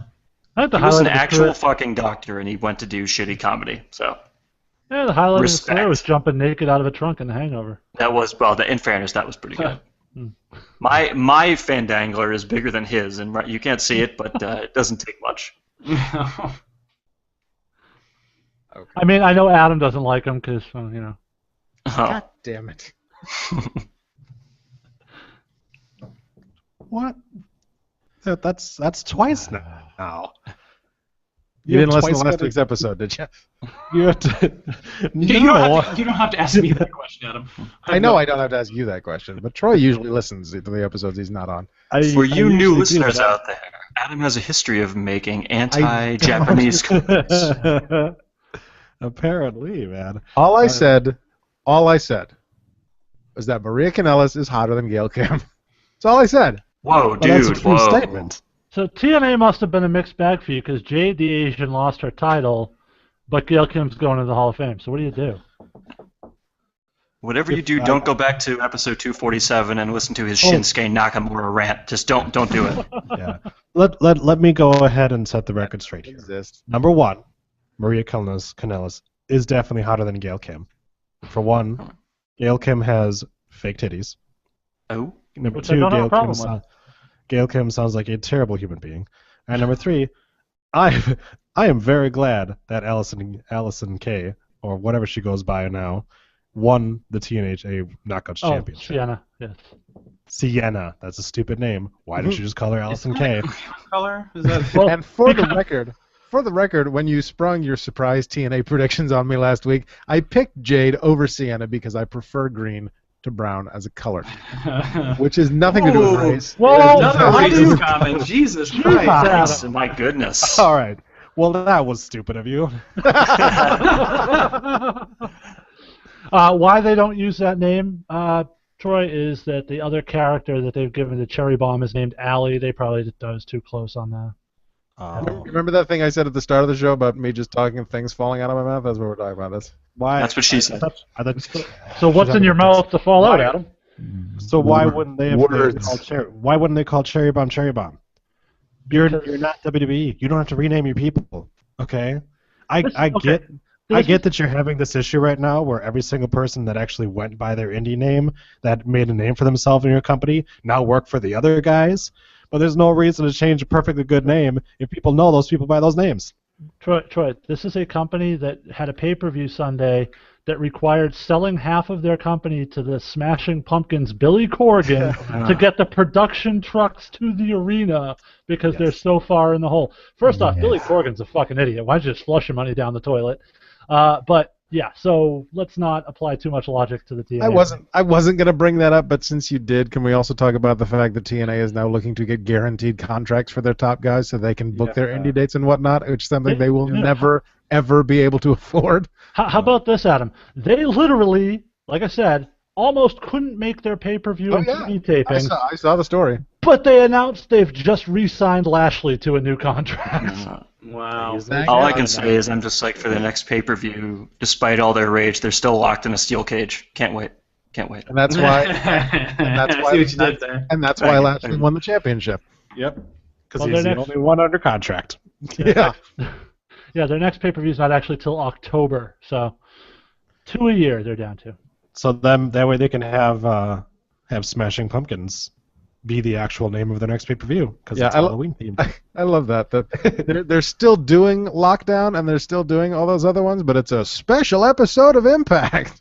Oh, that's sad. No, what's sad is, did you guys see the picture I posted on the rundown page of the fan holding up a sign for the Wolves? WOLFS. Where did this take place? It was at the pay-per-view on Sunday. I put it up on the page. Where did the pay-per-view take place? I want to say it was at the Impact Zone in Orlando. That wasn't as bad as the one when TNA had that angle. Where, what was it? It was a group called Them that was coming, and it ended up being like Abyss or Jeff Hogan Jarrett or and somebody. Bischoff and Yeah. But Jeff Jarrett took a sign out of the crowd and held it up that said "They're here." THEIR. Oh my god! Oh my god! Awful. Hey, Ad, remember the segment when we used to make fun of the Twitter crawl on Raw for all the misspellings? Yeah. This is reminding me. I used to post screenshots from the app of them the Twitters that they would share that had hashtag Raw that had nothing to do with Monday Night Raw. That had to do with dieting and porn. And Raw, yeah, bareback porn. Yeah. Awesome. The other thing. Wait, are we gonna start talking bareback porn? Because I gotta change shirts. I could go for hours on that. The only other awful TNA storyline that I want to mention before we move on to the Trivia Championship, because we are just over an hour here, is Hulk Hogan's Hall of Fame ring giving Abyss superpowers. Yeah, that was awesome. Okay. Time traveling Adam again, revisiting angles from 4 years ago. We were talking about dumb shit that TNA has done. I was trying to contribute. We're talking about dumb shit they're currently doing, dude. Yeah, you could fill 250 more episodes with that. Right, exactly. Yeah. We had a good 20 minutes talking about Brother Nero and Matt Hardy. Oh, yeah. Which was something at least... What an amazing promo. Current. Which I will say the match on Sunday wasn't bad. Who won? It was Jeff. Yeah. However, here's the thing. The week before on Impact, they had this huge spot where Jeff went up like a giant stack of stairs and jumped off Matt through a table. That was on Impact, and then they did a spot through a keyboard on the pay-per-view. Yeah. A keyboard? Yeah. Huh. Here's my only problem with the Matt and Jeff Hardy thing. It was a dig at the internet fans. You get it? Yeah. No, I don't. Did you say he jumped off Matt? Matt now also comes to the ring with just piano playing in the background, so throw it back to the maestro from WCW. My only problem with that whole promo was the fact that it was scripted heavily with like pan away shots and stuff. It was ridiculous. Like that there's no believability in that. Explain the keyboard thing to me. They had the exact same slow-mo shot with different angles. Did you think it was live? No, but still, it's just like if you're gonna cut up actual promo and make us think that it's actually like these are two guys that really hate each other, blah blah blah. Don't have a overly produced, ridiculous, over-the-head camera shots, weird promo type thing. It's dumb. Well, and if you notice, they supposedly were at Matt Hardy's house, but Jeff Hardy's logo was carved into the grass, which I thought was a little weird. But Raccoon, to answer your question from a second ago, they pulled one of those giant keyboards out from under the ring. Set it up between the ring and the barricade, and Matt powerbombed Jeff through the keyboard. But what's the connection to the keyboard? Why was that a reference? Did I miss that? Because it's TNA. Oh, okay. Because it's internet smarts, and we just get type away in our computer saying, Matt Hardy, you're so stupid. Keyboard critics. As I posited last week, Matt Hardy in that pre-tape thing kind of reminded me of the Salieri and Amadeus because he looked like he'd gone fucking crazy. Yeah. Maybe it was. So maybe that was it. I will say that they came out during his opening intro. Matt Hardy comes out and his wife is with him, and his little son Maxwell is with him, wearing the same exact robe that Matt Hardy was wearing. Nice. But tinier. That I like. Can we get to the trivia now? Yeah, let's do that. I still got to finish a Shadow Vein episode by midnight. Oh shit! On that note, not going to happen. Probably not. I'm close. I'm close to being done. A couple hours. Midnight Pacific time. On that note, this is why everybody is here. Yes, because it is time. We've done 250 episodes, plus a few extra sods and bonus sods and what haves. And oh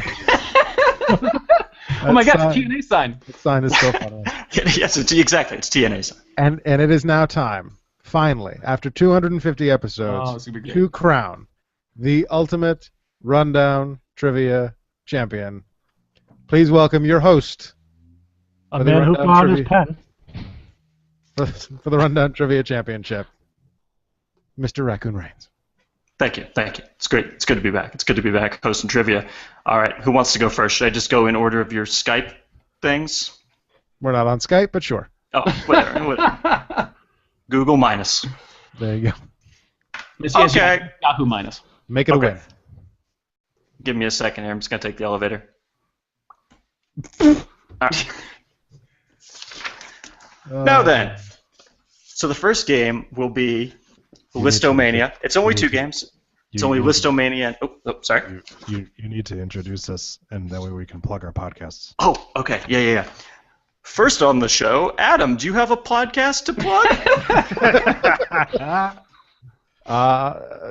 Some piece of shit wrestling podcast called The Rundown on the Questionable Endeavors Network. Well, that sounds terrible. All right, Andy. Hi, I'm Andy, and I am the writer-producer of the Shadow Vein podcast, one of 3 hosts on Tooning Japanese. I'm occasionally on the Rundown Wrestling podcast, and once in a while we do a thing called Soupcast. So there you go. In a very great while. It's true. Hey, we actually had a few people asking us around April Fool's Day, are you doing another episode? We really actually legitimately want to hear another episode of that. So that's a real thing. So Soupcast coming in 2017 to the Questionable Endeavors Network. It is. We'll call it now, 2017. Well, that sounds like it'll be downright super. At QuestEnd Network, QuestEndNetwork.com. Yeah. Yep. And Jason, what do you have to plug? Well, I'm typically on the Rundown. I do enjoy the long walks on the beach and a good ice cream cone. And I'm thinking about launching my own podcast called the Pen 15 Club. All right. God damn it. Sounds like a real winner.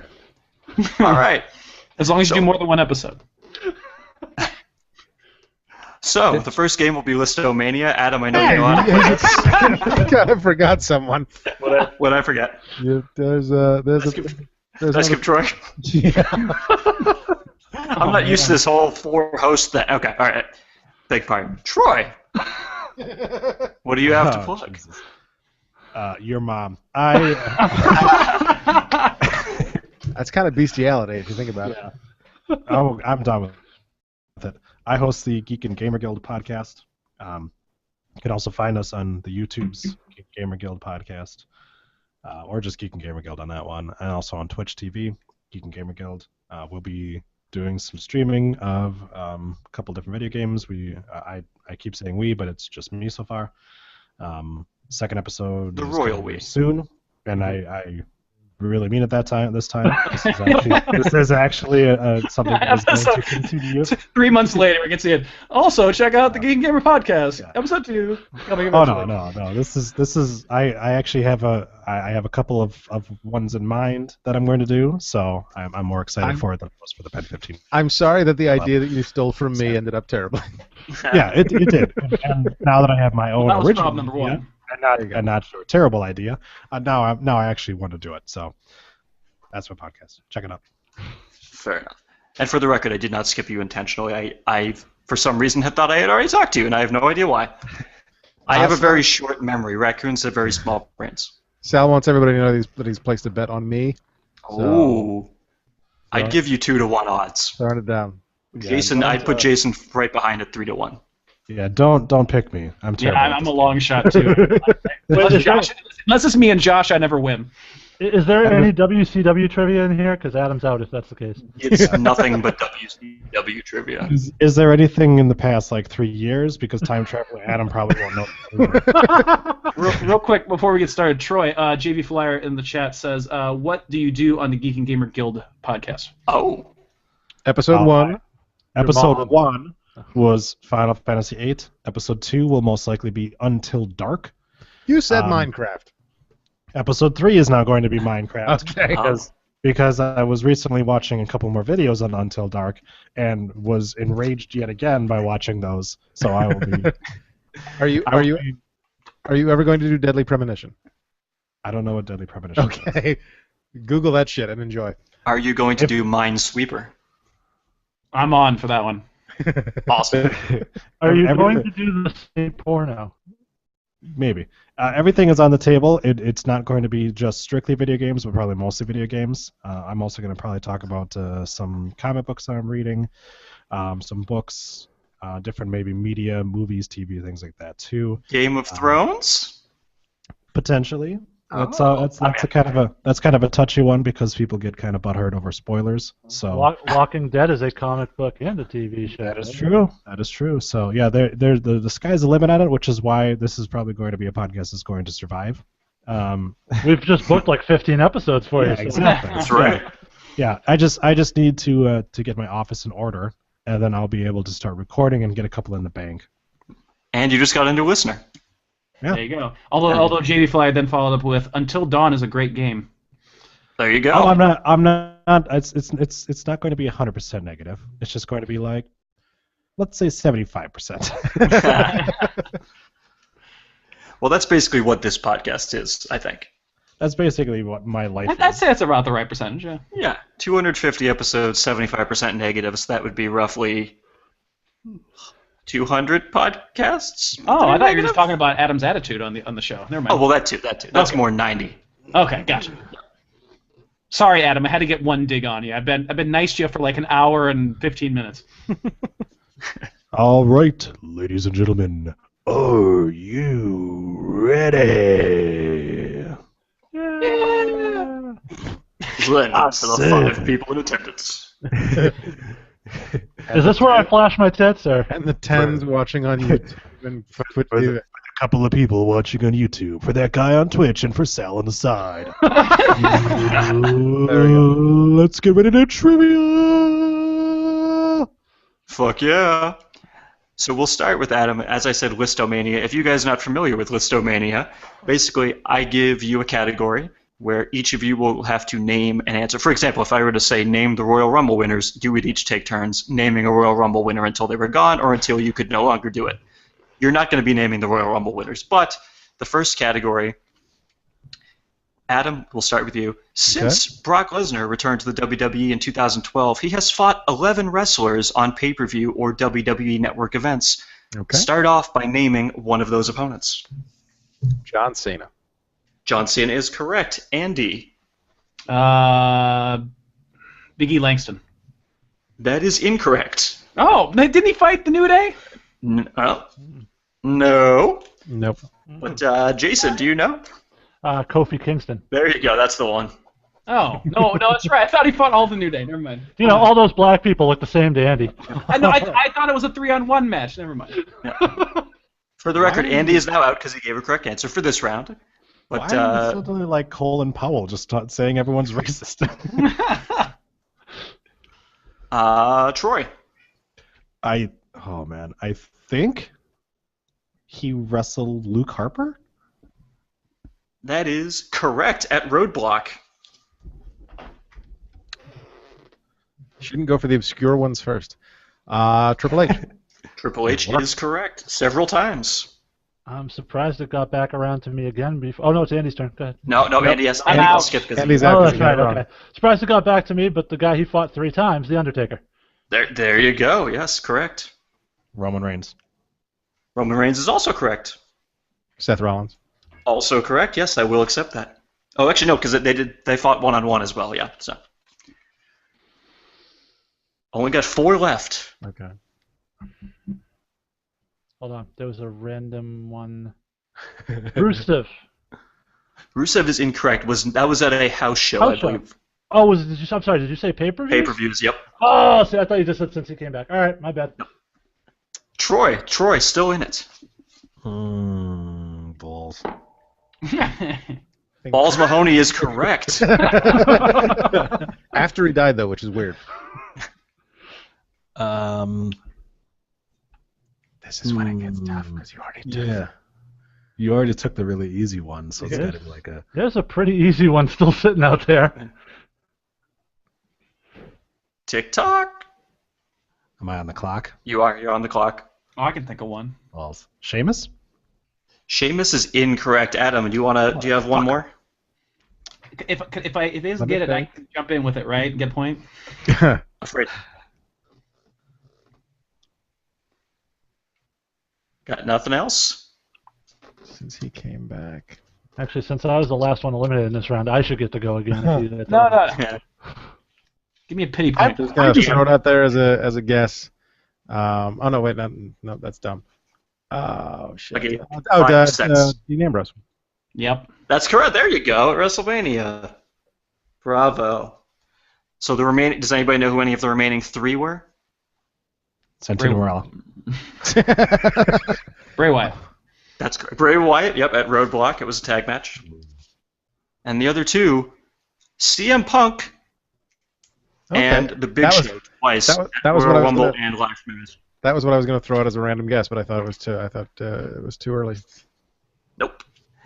So after the first round, the score is Adam 4, Jason 2, Troy 2. So Andy, you get to kick off the next round. There are currently 17 male and female wrestlers on the WWE roster, not counting NXT, who were born outside of the United States. Oh. Name them, and I'll actually help you. I'm going to help you out with some tricky ones in advance so you don't say them. Chris Jericho, actually born in New York. Primo and Epico are from Puerto Rico, technically a U.S. territory. Kalisto, born in Chicago. And Sin Cara is from El Paso, so don't say any of them. Sami Zayn. That is correct. Jason. Rusev. Rusev is correct. This time it worked. From 2 separate countries. Sheamus. Sheamus is also correct. Adam. Say John Cena. Wait, are we going by gimmicked hometowns or My actual hometown. Okay. Maurice. She's not a. I was going by wrestlers, and she's not a wrestler right She's now. on the roster page at WWE.com. I said male and Oh, are you female looking right now? wrestlers. Are you cheating? No, you I can't- put together a draft 2 weeks Oh, ago. wait a second. Oh shit! Disqualified. Wait, He's out. Disqualified. He has a name of superstars. Disqualified. You can't. Wait, you actually have a list? I think doesn't Adam's been disqualified from this question. I think he's Ring being the bell. disqualified from Ring the the whole goddamn competition. He's bell. out. It's just us 3. All right, Andy. I'm going to go with Paige. Paige is correct.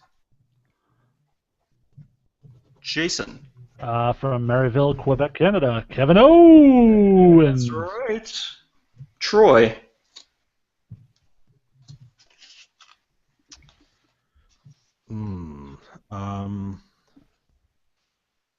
Trying to run through them right now in my head. One of the women is I'll just go with Becky Lynch. That is correct. And Andy. Alberto Del Rio. There you go. You're getting a finger now. Oh no, you've been getting the fingers since I got disqualified for no. Ring the damn bell. Ring the damn bell. DQ'd. Did we say we are counting NXT or we're not? Not counting NXT. Not counting NXT. Okay. Only the shows that matter. Let's see.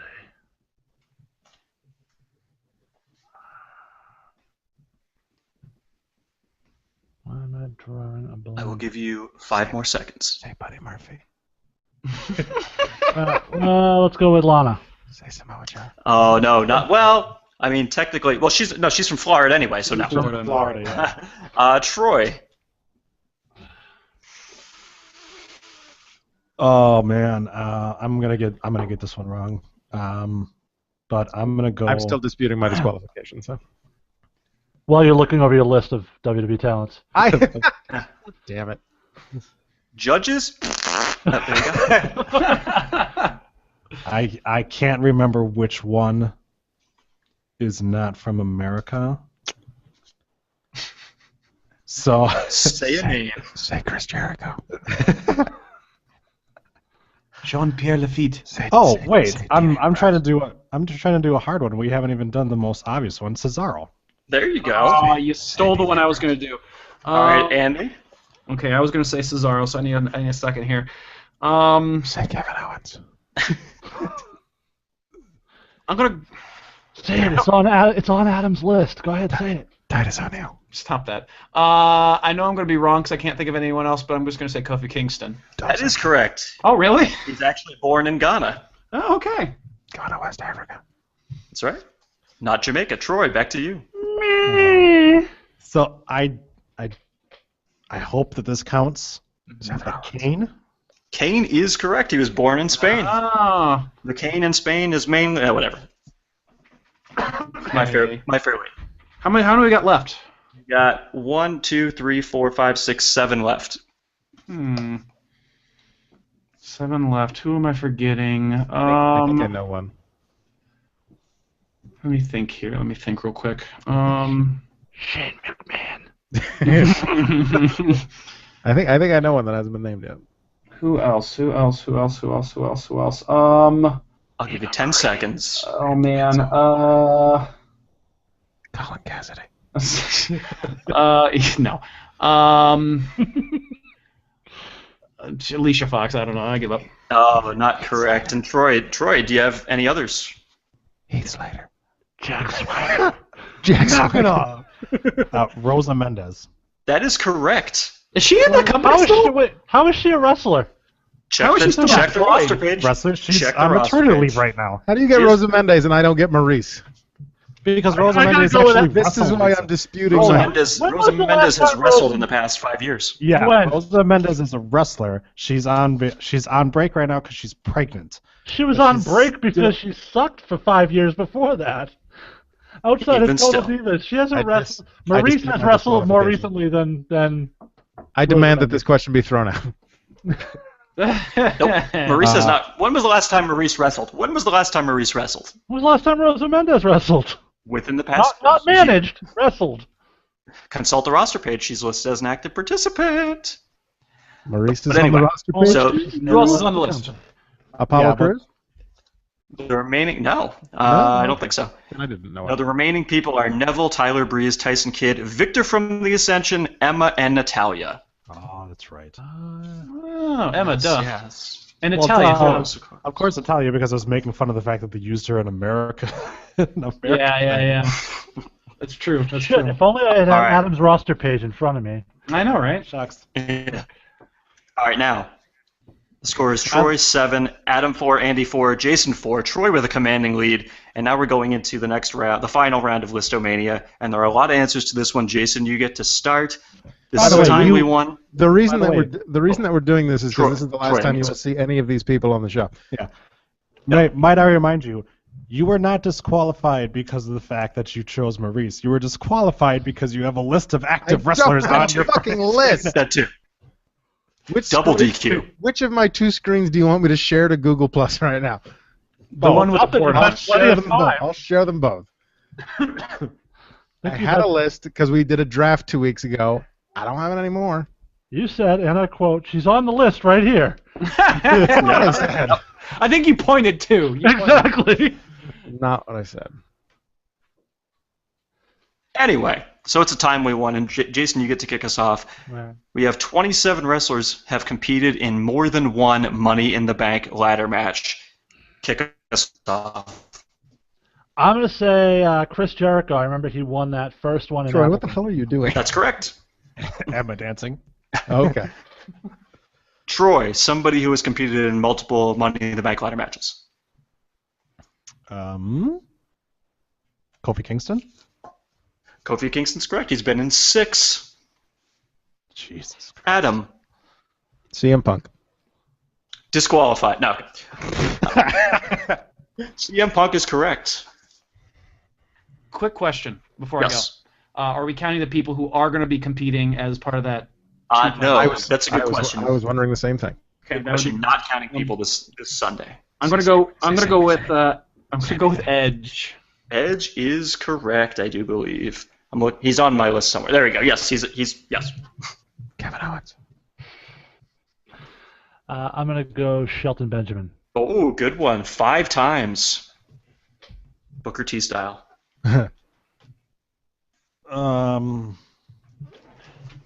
Randy Orton.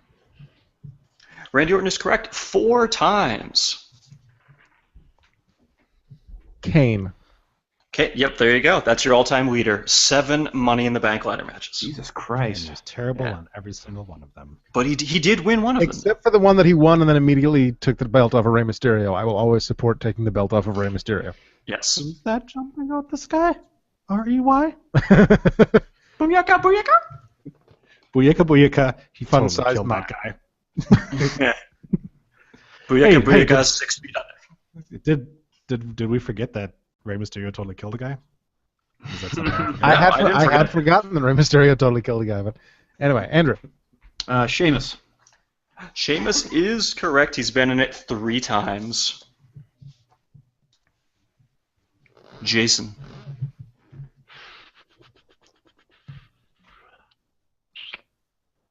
I have one that I think, but I'm not 100% sure, so I'm trying to think if there's one I'm more sure about. Yeah, I'm doing the same thing. Say Apollo Crews.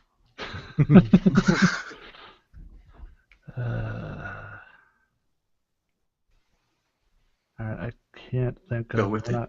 Can't think of one I'm more sure of at the moment. So Alberto Del Rio. Alberto Del Rio is incorrect. He was only in the one. Only in the one. But Troy. he won that one, and he should get more points. He did. That's true. John Cena.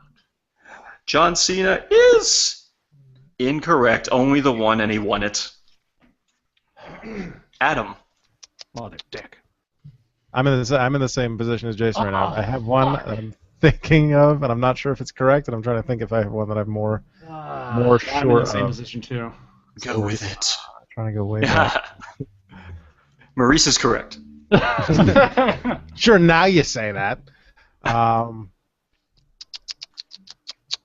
Give him a second to pull up the Money in the Bank history. Yeah, he's trying to figure it out. I'm just going to go for it. Dolph Ziggler. Dolph Ziggler has been in 5, so you're definitely safe on that one. Boom. Oh man, I've written down 4 potential ones, but I'm not sure if any of them have been in twice. Are you saying you have a list? I'm making a list. I know, I'm just kidding. Are you checking it twice? I am. I'm actually putting check marks by that. Who brings a pen and paper to a podcast? Raccoon Reigns does. That's true. Okay, do I go with my gut or do I go the long shot? I'm gonna go with Donkey Clown. I'm gonna go with Christian. Christian's correct. He's been in 6 of the Money in the Bank ladder matches. Nice. Back to Adam. I'm going to go with Owen Hart. Oh. He's only been in 1 and he lost. All right. So Chris Benoit. Chris Benoit. I'm gonna go with, and again, not 100% sure that this is correct. I'm gonna go with The Miz. The Miz has been in 3. That is Oh, correct. that was my next one. You beat me to that. Why were you looking right at your computer screen when you said that, Adam? I'm gonna go RVD. RVD is correct. Also in 3. What the guy? I only have one name left on my list as potential that I've written down. I gotta think of some more. Now's the time when we start trying to remember who's already been named. Man, Randy Savage. Fantasio. Abe Knuckleball Schwartz. The gobbledygooker.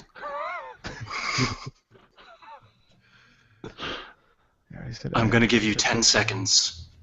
Say Roman Reigns. I know. I am 98% sure this is wrong. Evan Bourne. Oh. That is correct. He's been in 3. Oh, fuck me. Seriously? He's been in 3 of them. Wow. The Swagger Soaring Eagle. Go for that 2%. I'm gonna go with a real long shot here and go the Big Show. The Big Show has been in 2. That is correct. Yes. Oh my God. One time he had that giant ladder, I do believe. Yeah. That was the year Kane won it. Cody Rhodes. Cody Rhodes has been in 4. Very nice. Oh, I was gonna say him. Oh, you son of a bitch. God, how far back does Money in the Bank go? 1998. 2005. 1998. That's the one that Owen Hart lost. That's one Chris Jericho won.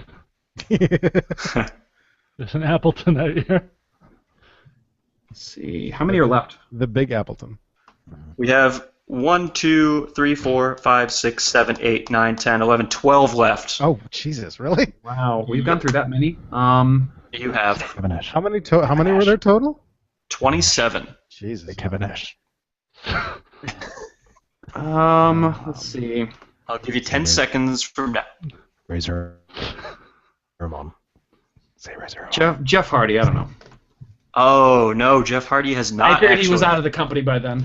Yeah, Adam, you can steal one more if you want. Sorry, if his name is Jeff Hardy. Harvey. Harvey. Harvey. Jess Harvey. Say Larry Appleton. Cousin Larry Appleton? Say No Billy idea. Kidman. No idea. Mr. Kennedy. Mr. Kennedy was in 2. That is correct. Nice. Can I throw out one that I'm not sure of that I was going to say Please. otherwise? Carlito? Yes. No, Carlito was not. All right. Jack Swagger was in 4. Matt Hardy in 4. Finn. You're wrong, Hardy boy. MVP 3. Oh, wrong Hardy. Sandow 2, Daniel Bryan 2, John Morrison 2, Mark Henry 2, Sin Cara 2, Wade Barrett 2, and Dean Ambrose 2. So going into 3 for all. Going into 3 for all. Adam has 11. Andy and Troy have 9, and Jason has 6. So it's close. And Troy, I think you get to pick because you didn't get to pick in Listomania. So you get 3 for all. You get to pick from these categories. My client, Becky Lynchner, questions about Brock Lesnar and Becky Lynch. After that, the Mamas and the Papas, questions about Shelton Benjamin's mama and Papa Shango. And oh, you used to know? Questions about famous wrestling concussions. That's a good one. I like that one. Let's go with Brocky Lynch. Damn it. Okay. Your first question. Which longtime ECW superstar did Brock Lesnar defeat in the finals of the 2002 King of the Ring tournament? Oh. That's a tough one. I'm going to go Shane Douglas. Shane Douglas is incorrect. Adam, do you want to try to steal? Can you read the question again? Yes. Which longtime ECW superstar did Brock Lesnar defeat in the finals of the 2002 King of the Ring tournament? Okay, I'm pretty sure it was Rob Van Dam. That is correct. Yep. And you get to pick the next, or not you don't get to pick, but you get the next question. When Becky Lynch first debuted on NXT in 2014, what stereotypically Irish activity did she perform both during her entrance and during her match against Summer Rae? God, it was fucking terrible. She did the river dance, the Irish jig. Correct. Irish step dancing. Awful. So bad. Lovely. And Andy, now here's an interesting one. Who was the last person to defeat Brock Lesnar via pinfall? Ooh. It was Eddie Guerrero. Yeah. That's a tough 12 one. years ago. Say Kevin Owens. Let's see. Say Shelton. We did go through all of his opponents recently. That's true. That's a good point. I'm gonna go with the Undertaker. Oh, no. It was not the Undertaker. So Jason, can you steal? John Cena. Incorrect. Troy, can you steal? If Troy gets it wrong, I think I know it. All right. Last person to beat Brock Lesnar via pinfall. Via pinfall. Shit, the Godfather.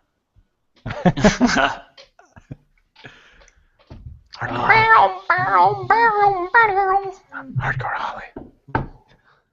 Now I'm pissed at myself. I missed that. CM Punk. CM Punk is incorrect. Adam, can you steal? Fourth in line. I believe it was Triple H. It was Triple H at WrestleMania 29. That's how long it's been since he's lost a pinfall match. Sal wants to know what the fuck is wrong with us. How do we not know that? I knew it. Thank you. That's all I'm saying. In fairness, it has been like 3 years, so I mean, you know. Adam got it after 5 other possibilities were taken off the table for him. Exactly. Yeah. And Adam, you actually get to pick the next round. So your categories are: there's occasionally Sunny in Philadelphia, questions about Tammy Sitch and Chris Candido in ECW. After that, the phenomenal AJ Lee. And after that, of course, everyone's favorite category, did we suck each other's dicks in 68 or 70, where I give you 3 events and you name the year they happened. Huh. I'm going to go the phenomenal AJ Lee. Alrighty. So when AJ made her main roster debut in 2011, she was part of a tag team with which other competitor from Season 3 of the NXT competition program? Oh, great. I know her real name, and I'm completely blanking on her gimmick name. I think I'm the person that watched that. Shit. Hang on. 5, Son of a bitch. 4. None of us are going to know it, so it doesn't matter. If he doesn't get it, then the rest of us are not getting it. I know it. Oh. I will give you 10 seconds from now. Google that shit quick, Adam. Good thing he's not using Andy's keyboard. I'm afraid time is up. Do you have an answer? I can't remember if I can know her real name. I can't remember her fucking gimmick name. All right. Well, Andy, can you steal?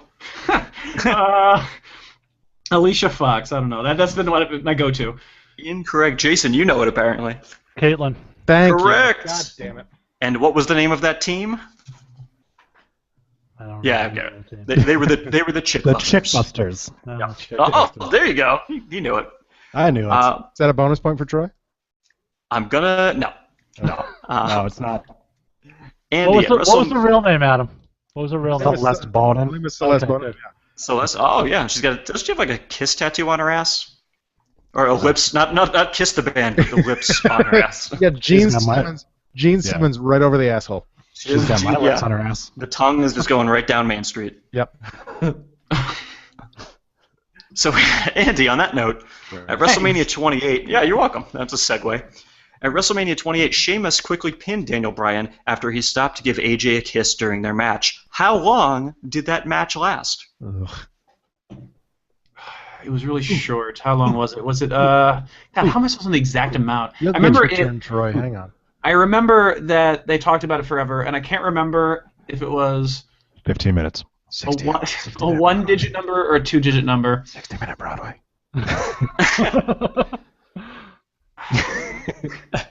And I know it has a 6 in it, so I can't remember if it's 6 or 16. Iron Man. I'm going to say They're still fighting. 6 seconds. 6 seconds is incorrect. Jason, can you steal? I'll say 7 seconds. It was not 7 seconds. Troy, do you know the answer? You people. 18 seconds. 18 seconds is correct. Somebody paid attention. I was thinking 7 seconds, but I remembered 7 seconds was when he cashed in on the Big Show. Oh, there you go. All right, and Jason, I think you get this next one, right? So, Randy cashed in on him. Either way. in October 2012, Jason, AJ was forced out of her position as Raw's general manager when Vicky Guerrero revealed what information to the public? That's penis. That's why Penis! they call me AJ, baby. Wait, that doesn't make any sense. Oh, I remember this now. That stands for all jock. I remember this segment. Do you know the answer, Jason? I know it. I'll know it. Yeah, the well, second it's not going to get back around to you, so don't worry about it. I will know it the second I decide not to answer it. Hold on. Let's light it up! Tick-tock, motherfucker, tick-tock. I'll give you 10 seconds. Tick-tock. Tick-tock, motherfucker, tick-tock. Tick-tock, motherfucker, tick-tock. Tick-tock, tick-tock. It's something to do with her making a phone call or something. I think Time time's up. is up. Time's Do you up. have an answer? I can't fucking remember. No. This is the dark ages for me because I stopped watching wrestling for a little bit. So I'm just gonna wing it and say that Vicky had just gotten married to Edge. But That's why. I don't fucking know. What the hell happened to Raccoon? Yeah, what happened to Raccoon? It's just dead air at this point. Raccoon Reigns! Wait a second. Oh, there you are. Sorry. I had no audio there, but I'm going to assume Jason got it wrong. Jason no, did get it wrong. I absolutely nailed it. Oh, you Jason did. said- What was the answer? Something about a phone call? Yeah. What about a phone call? No, Jason's got nothing. Okay, Troy that's also- partially correct, but Troy also has nothing. Troy, do you know the answer? I just was making shit up, saying that she got married to Edge to be the new general manager. Got nothing? Nothing. Can Take it you- away, Adam. Can you hear me? Nothing? Okay. Adam, Adam doesn't have it. I got it. I can hear you now, yes. Okay. It was her illicit affair with John Cena. God damn it! I knew that one. Wow, wow, wow, wow. What about John Cena? I said, You got to fix your shit over there. It was her illicit affair with John Cena. I know. It keeps coming in and out. Oh yeah, you get it wrong. Okay. You get it wrong. It's That's the correct. affair with John Cena. If only I could have read it in Adam's glasses as he was. And this is the last time Jason's on the show. Getting sick of your shit, tall guy. Well, then that means no more show, unless Adam wants to do it by himself. I think I have Raccoon that. Reigns is dead again. No, I'm here. I'm here. Okay. He's playing possum. He's. Wait, I got it right. So wrong what's the animal. next? I got it right. So what's the next question? I gave You're like. you the point. Okay. The next round of categories. Uh-oh, maybe I went out again. Did I just go out again? No, you're there. You're like 3 seconds behind it. Oh, okay. Oh, thank God. Did you Oh, say son of a bitch. 3 seconds? All right. Well played. I think I should get points for that. All right. So, Andy, I think it's your... Is it Andy's turn to pick, or is it Jason's turn to pick? I think it's my turn. Okay. Well, in I that could be case, wrong. here are your categories. Here are your categories if you can actually hear me and if I can actually hear you. Yeah, I picked the AJ Lee category, so it's Andy's turn to pick. Okay. Andy, here are your categories. JPL was a wrestling god. Questions about Carl Ouellet, a.k.a. Jean-Pierre Lafitte. After that, hardcore banging with random objects. Questions about the hardcore title. And Puke the Trumpster Rosie. Questions about Donald Trump's involvement with the WWE. Let's do the Donald Trump one. Oh, It's gonna be the All right, greatest Andy's category. voting Trump. Okay. All right, Andy.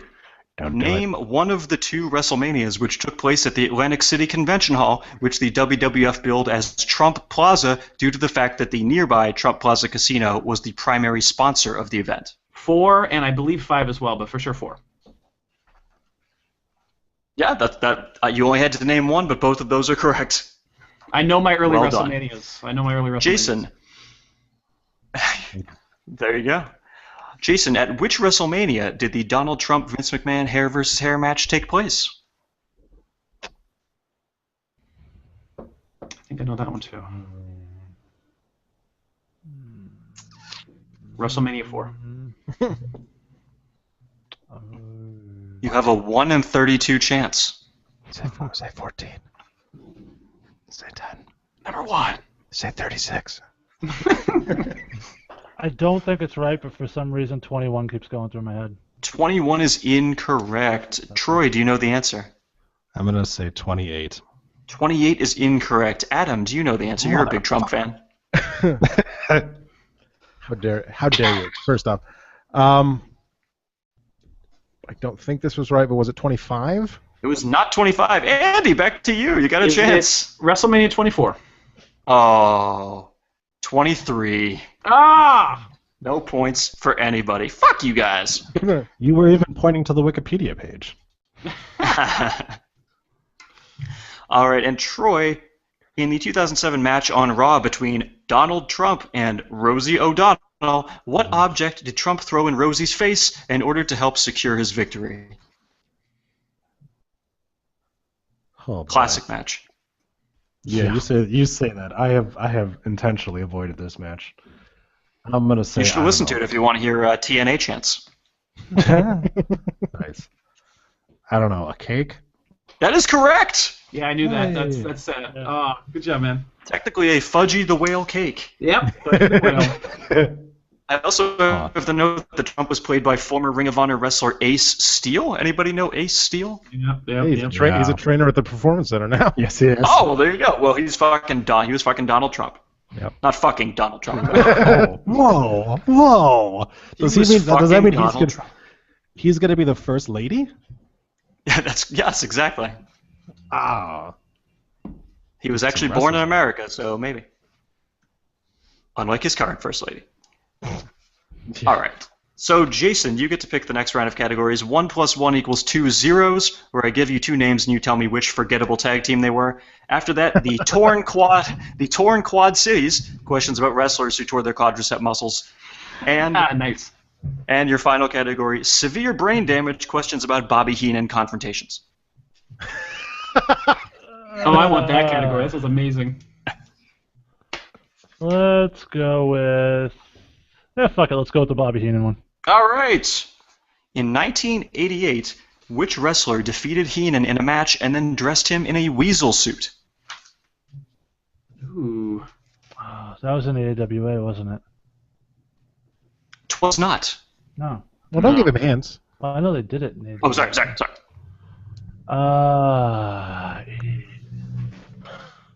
Say Duke the Dumpster Drosy. Puke the Trumpster Rosie. Doug the Clown. Doug the Clown. I want to say... Puke. It was puke. it was meat. He's gonna puke. Dr. Meat. Dr. Meat. Say Valvitas. 10 seconds. Let's go, Piper.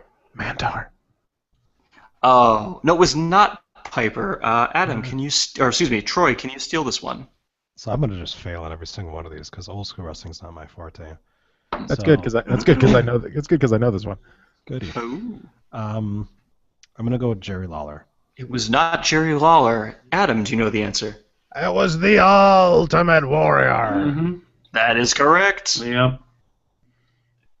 Troy, your next question. At WrestleMania 4, Heenan actually competed in a 6-man tag match alongside the team of Haku and Tama, who were better known by what team name? Speaking of forget teams. Boy, I think I know this one too. it's one of 3 in my head, so I'm gonna go with the Head Shrinkers. It is not the Head Shrinkers. Adam, do you know the answer? Sorry, can you read the question again? At WrestleMania 4, Heenan competed in a 6-man tag match alongside the tag team of Haku and Tama, who were better known by what team name? Not the Head Shrinkers. Was it the Islanders? It was the Islanders. It was, and were they against the British Bulldogs? I believe they were, yes. No bonus points for that. No bonus points. Oh, okay. I'll take the point off the board. This isn't at midnight, okay? You can't just get points for making witty comments, all right? All right, and this question goes to, I think, Adam. It's back around to you, right? Yes. Yeah, because the last question was for Troy. Yep. So at WrestleMania 6, which wrestler repeatedly slapped Heenan and booted him out of the ring after Heenan slapped him first? CM Punk.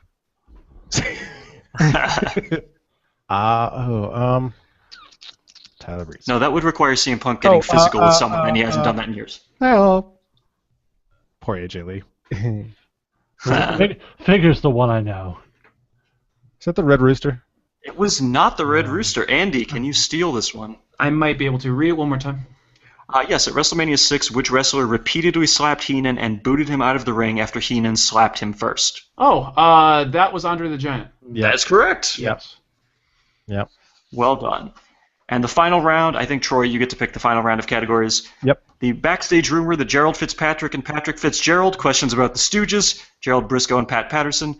After that, we have Nintendo defecation system, questions about shitty wrestling video games. And, of course, I like that one. Everyone's favorite category. Gamer Guild. No, I know, it's tailor-made for Troy.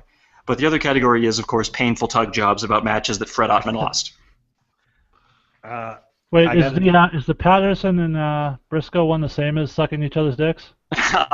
Pretty much. It's close, but not quite the same. Okay. Even though I will likely fail at any question that's asked of me for this, since I am the Geek and Gamer Guild host, I'm going to have to go with the shitty Nintendo games. Yes. Excellent. Is that Geek and Gamer Guild available on iTunes by any chance? Yes, it is. Oh. And Stitcher. And in Stitcher. And Google Play? And wherever fine podcasts are available to you. Oh, okay. On the Quest N Network. Yes. Oh, there you go. The Rundown is officially on the Google Play Store. I forgot to mention that in that last week. You gotta walk me through how to do that because I had way too many things that were confusing. Yeah, Potomatic just told me how to do it, so I'm not on Google Play, but I'm on everything else. I'm on the important ones. All right. Are you on the Nintendo 64? Because that's where we're going for the next question. You have to name the 2000 WCW video game in which all of the wrestling had to be done outside of a wrestling ring. Oh, no. Can I just answer all 3 of these questions because I'm going to know them? Shut your fucking face. That's what Google will do for you. I probably owned all these games, is what I'm saying. I'm sure you have. Ridiculous. It was a game where all the wrestling took place outside of the ring. Outside of a ring. No ring whatsoever. No ring whatsoever, and it was WCW. WCW. Yeah. Shocking that WCW would do something stupid like that. Wow. Yeah. I guess I'm just gonna have to wild guess it because I don't honestly know. So I'm gonna just go say WCW versus NWO. Incorrect. Adam, do you know the answer? Not sure it counts as a wrestling game, given that there was no wrestling ring. But this was the There was second. still wrestling. But this was the second and unsurprisingly final WCW game put out by Electronic Arts. It was called Backstage Assault. That is correct. Wow, that's obscure. And you get the next one as well. Name the Could you have 2001. gotten more fucking smug with that answer? I actually Jesus. didn't. For the record, I actually didn't own that game because it was not a wrestling game. But Well, back in 2000, there was a little system called N64, and one of the greatest games ever made was WCW Backyard Assault. look, And I was the only person that had that game because I, hipster Adam, had your acquaintance. look, I can't help that I'm awesome. All right. I was busy having sex back then, sorry. I was not. I was busy pumping my dick into my hand. Yep. I was So coming not much into my has changed own. for you, huh, Troy? but Jason's the quiz masturbator. Anyway, Indeed. question number 2. Yes, that was around the time I Because was we're coming into coming my own hand. Because we're coming up on the 2-hour mark here. Alrighty. Adam, name the 2001 Game Boy Color game which was based on the 1999 storyline where Stephanie McMahon was kidnapped by The Undertaker. Say Actually, Pokemon. this game I do have is actually down in my basement. It's called Jesus. Betrayal. Pokemon. That's correct. Do you want to provide some additional information about that game as well? Well, Well, see, Game Informer gave the game a 4.5 out of 5 stars. It's the shits. That's what I'll say about it. It's the shits. Fair enough. I And now put Andy- it to that tiny Stephanie McMahon so hard. Adam, you gotta wait till all three of us get this question wrong first. Okay? I know. Before you I'll answer, be, okay. I'll be patient. If you Well, put maybe in the you'll know the Konami answer. code into that game, you would actually be able to hear Undertaker say, "Where to, Stephanie?" It was a little known Easter egg that only I found. Down, up, left, A, right, down. That's how you do it. And Andy, what was the name of the 2003 vehicular combat game that WWE released for GameCube and PS2 in which wrestlers compete in demolition derbies? I own this one too. Oh, Jesus. Wait a minute, hold on a second. Let me just back up and say, you said you didn't own the WCW game because there was no wrestling involved, but you own the Demolition Derby game. Listen to me. You are talking to the man who bought Limp Bizkit and Kid Rock because they were used as theme songs for The Undertaker, all right? Of course. When it comes to the WWF, I am a consumer whore. At least I was at that point. Reckless assault. I don't know. That is incorrect. Jason, do you know the answer? Stephanie does macho. That is correct. Troy, can you steal this one before Adam takes it? Why don't you go ahead and regale us again with that crazy premise? And say, can you repeat the question? Yes, the 2003 vehicular combat game the WWE released for GameCube and PS2 in which wrestlers compete in demolition derbies. Macho does Stephanie. I'm gonna AKA Stinkfinger. I'm gonna go with WWE Ruthless Aggression. Well, you got the first word right. It is WWE. I Adam, feel like when co-ghost Sean and I were roommates in college, I actually played this at the dorm a couple times. It was a wonderful little Twisted Metal knockoff. Oh, just tell us the fucking name. It was called That guy's Crush. dead now, right? It was called Crush Hour. It is Crush Hour, starring Crush from Demolition. Excuse me, I believe we already established that WWE was the first word, so... Oh, that's true. There you He's go. incorrect. He's incorrect. He's incorrect. Maurice. Yes. I did have a tiebreaker question. If anybody can name the correct answer to this, I will give them 10 points. Counting this Sunday's Money in the Bank pay-per-view, how many total pay-per-views have there been in the history of the WWE WWF? Oh, wow. Pay-per-views? Pay-per-views in WWE history. Oh my God. Adam, give me an answer first. Jeepers creeps. Oh, come on, we're all just guessing. Fuck it. Exactly. But if you guess it right, I will give you the win. Well, see, there are some tricks to this that I'm not sure. This is a trick question. 182. All right, Andy. Hang on, I'm doing math. 257. All right, Jason. Is this like The Price is Right, the closest without going over wins? You can go over. That's the same thing that. Are you offering 10 points for this in the hopes that someone will beat me? Potentially. Although 10-point Jason wouldn't win if he got it right. He'd still. No. So 562. All right, and Troy. Let's go with 225. 225. Well, Andy, you were the closest. Yeah! The answer is actually 315. Wow. Now, see, here's my question. Like last year's Elimination Chamber was that extra one that wasn't on pay-per-view, but it was a network special sort of thing. I don't know if that counts. See, it's a trick question. I believe Tuesday in Texas. Yes, this Tuesday in Texas definitely counts. That was on pay-per-view, yeah. The Elimination Chamber was not on pay-per-view last year. Well, it's a special event, and much like the title lineages for the World Heavyweight Championship continue on after it's rebranded, so does the lineage of pay-per-views after they become. So does that mean when I was at the iWireless Center and I saw the King of the Ring that I was at a pay-per-view event? Yep, that's correct. Oh wait, maybe not.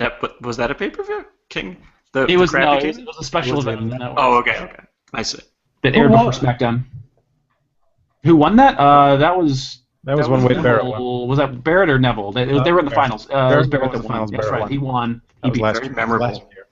Very memorable. Very memorable. I was there. I don't remember.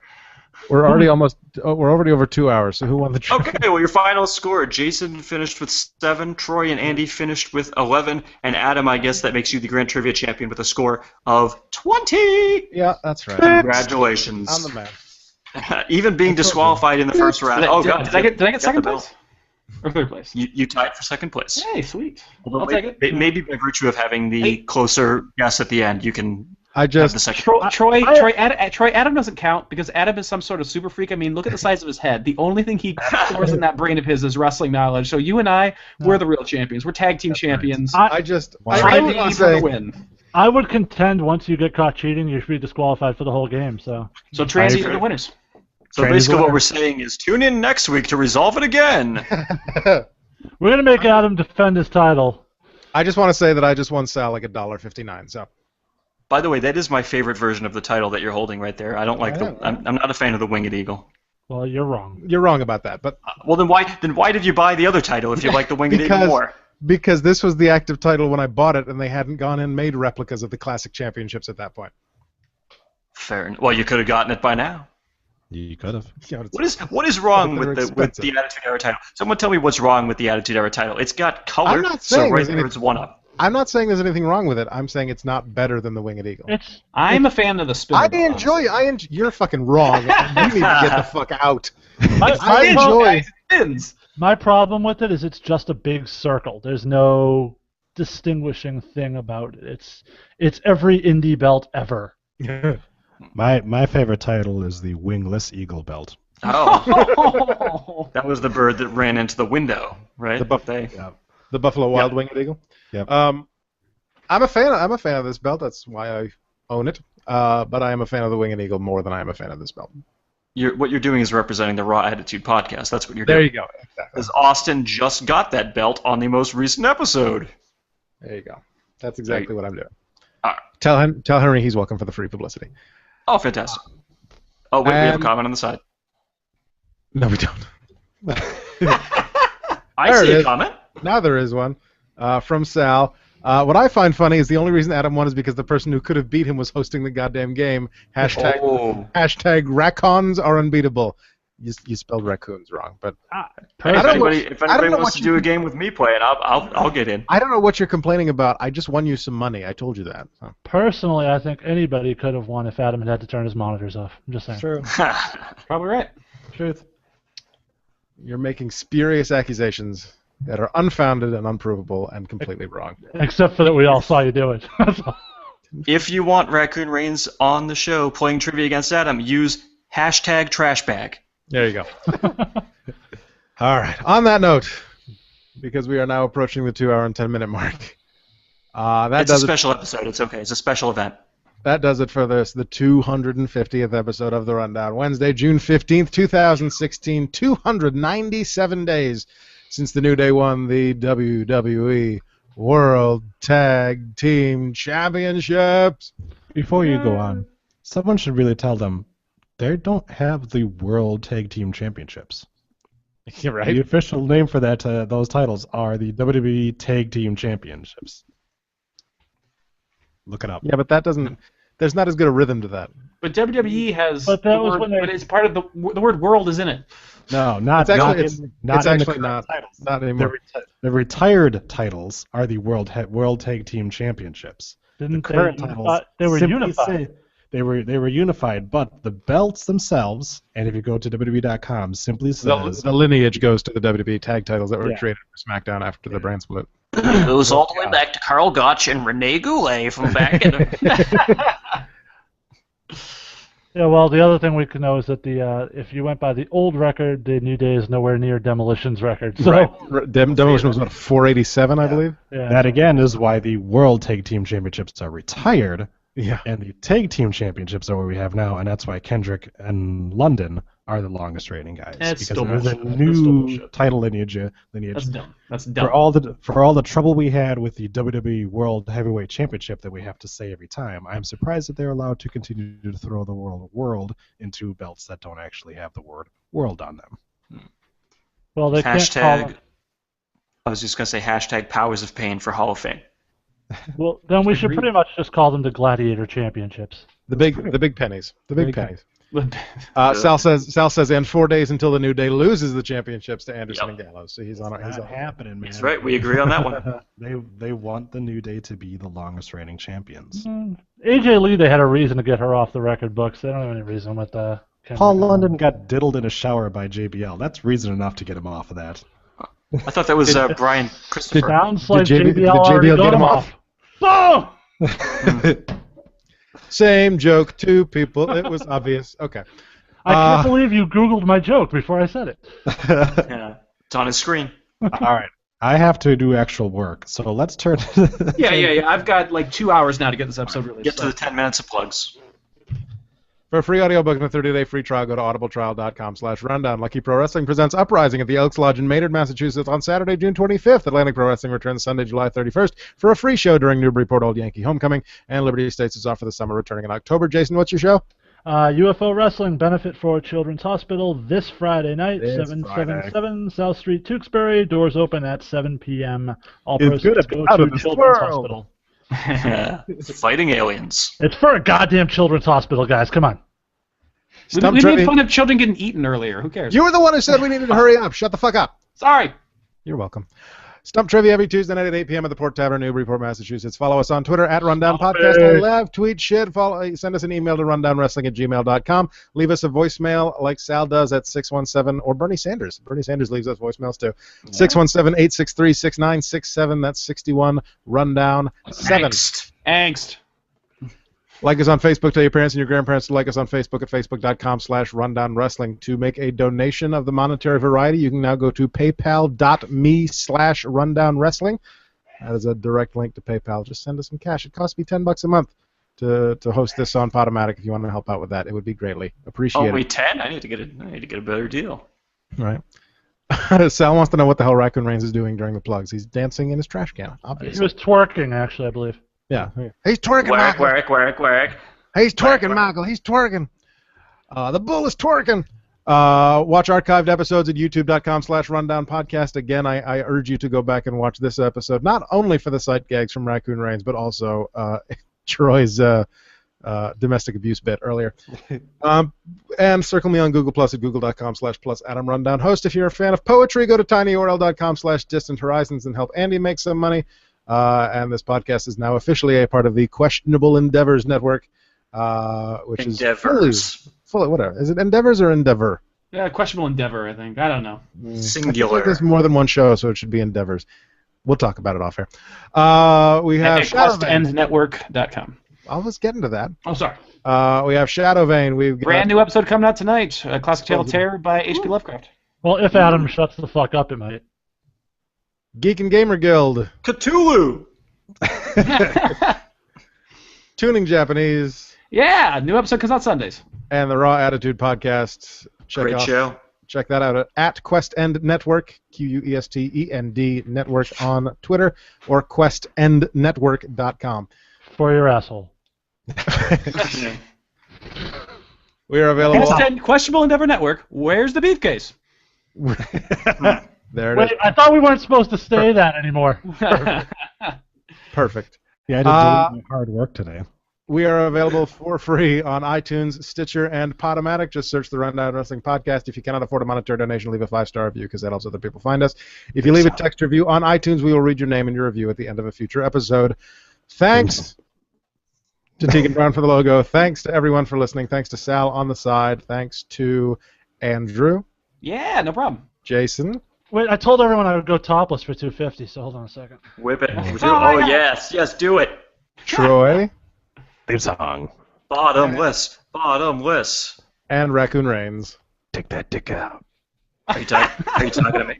I was saying thank you for being here. What do you mean, take it out? It's been out the whole time. Put it on the Oh, glass. this is the part of the show that takes forever. We better shut up so we can get it finished. Thanks. Raw Attitude Podcast on iTunes, Stitcher, and Google Play. Thank you all for your help in getting to 250 episodes. Here's to 6 more. And thanks to I Fight Dragons at ifightdragons.com for the theme song. Theme song. We didn't play the theme song. I did play the theme song. When did that happen? We'll talk about the pay-per-view. You'll hear And, it when you go back and listen to it. We'll talk about Raw. Raw. And As always. your RVD is going to come by to tell us a little bit about how to get past a drug test. Yeah. And by the way, when you play that theme song, remember that's the theme of The Miz and not Maurice. That's right. Yeah. Disqualified. Done? Done? Yes. Okay. Yes. Jacob, good night and good luck. Breeze on. Go fuck yourself. Fandango to Quest End Network. Is there time for me to describe the history of wheat? Take care, Bulby faces. Later. Bye-bye. Bye. Oh man, good thing I have a good computer now. This is going to take considerably less freezing up of my computer. Yeah, have fun putting all these files together. Yeah, Yeah, enjoy that. well, it's a good thing you can't release it tonight, so we don't have 2 releases in one night. We'll stagger them. We'll have Shadowbane tonight. We'll have this tomorrow night. And then Raccoon Reigns. I need to send you the login information so that way you can post for your podcast. It's probably He's gonna have it to won't forward be it to for another Henry. week or so at least anyway. For the record, I'm He's going planning to have on to forward it to Henry. That's right. Yeah. For the record, I'm Right. planning on having a release tonight too. So Well, Hey. Zing. this is why I don't have 5 hosts at once. You know, actually, it wasn't that bad considering we had 5 hosts total. Yeah. I expected it to go at least 3.5 hours. Same time next week. Same rap channel. That's You right. know, Rep time. you are all aware that you are all welcome on the podcast whenever you wish. That's all I'm saying. just not all at once. Oh, okay. With that said, this is the YouTube post show, and that means that we read the Google Voice transcripts from our voicemails. Oh my.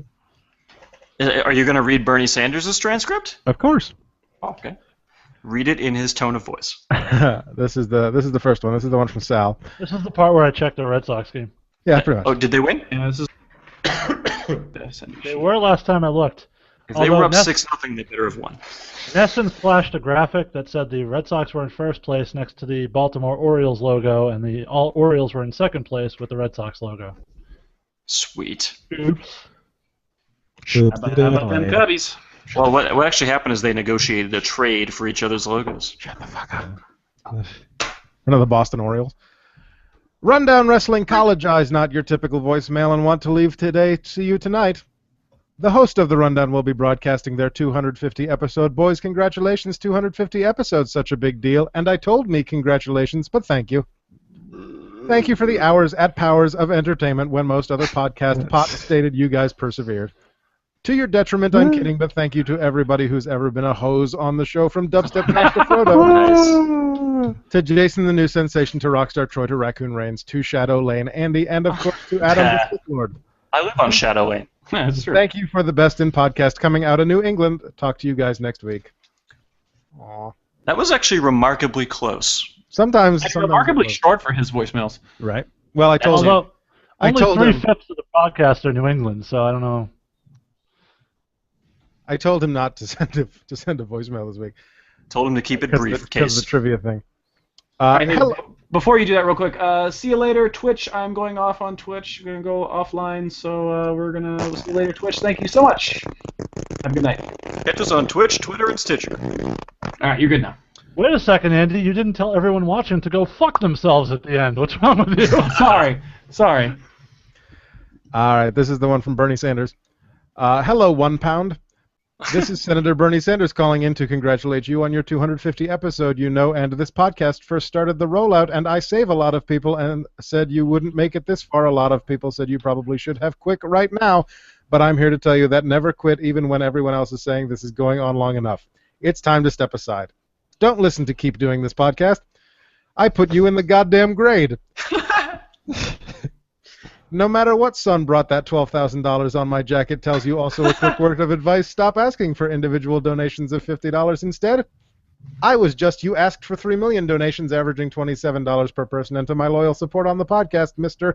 Andre Lester, keep up the good work. And I will see you on July 4th when Scott County Wrestling events Hail to the King locks doors open at 7:30, bell time at 8 o'clock p.m. Field a burn for burning out. Is Jason taking us to the shitter with him? What's going on there? All right. Sorry. And on that note, on the note of Jason's shitter. Goodbye, Google. Goodbye, YouTube. See you next week. Adidas. All day I dream about sex? No, it's Spanish for goodbye. Ah. I don't think that's true. That's true. 100% true.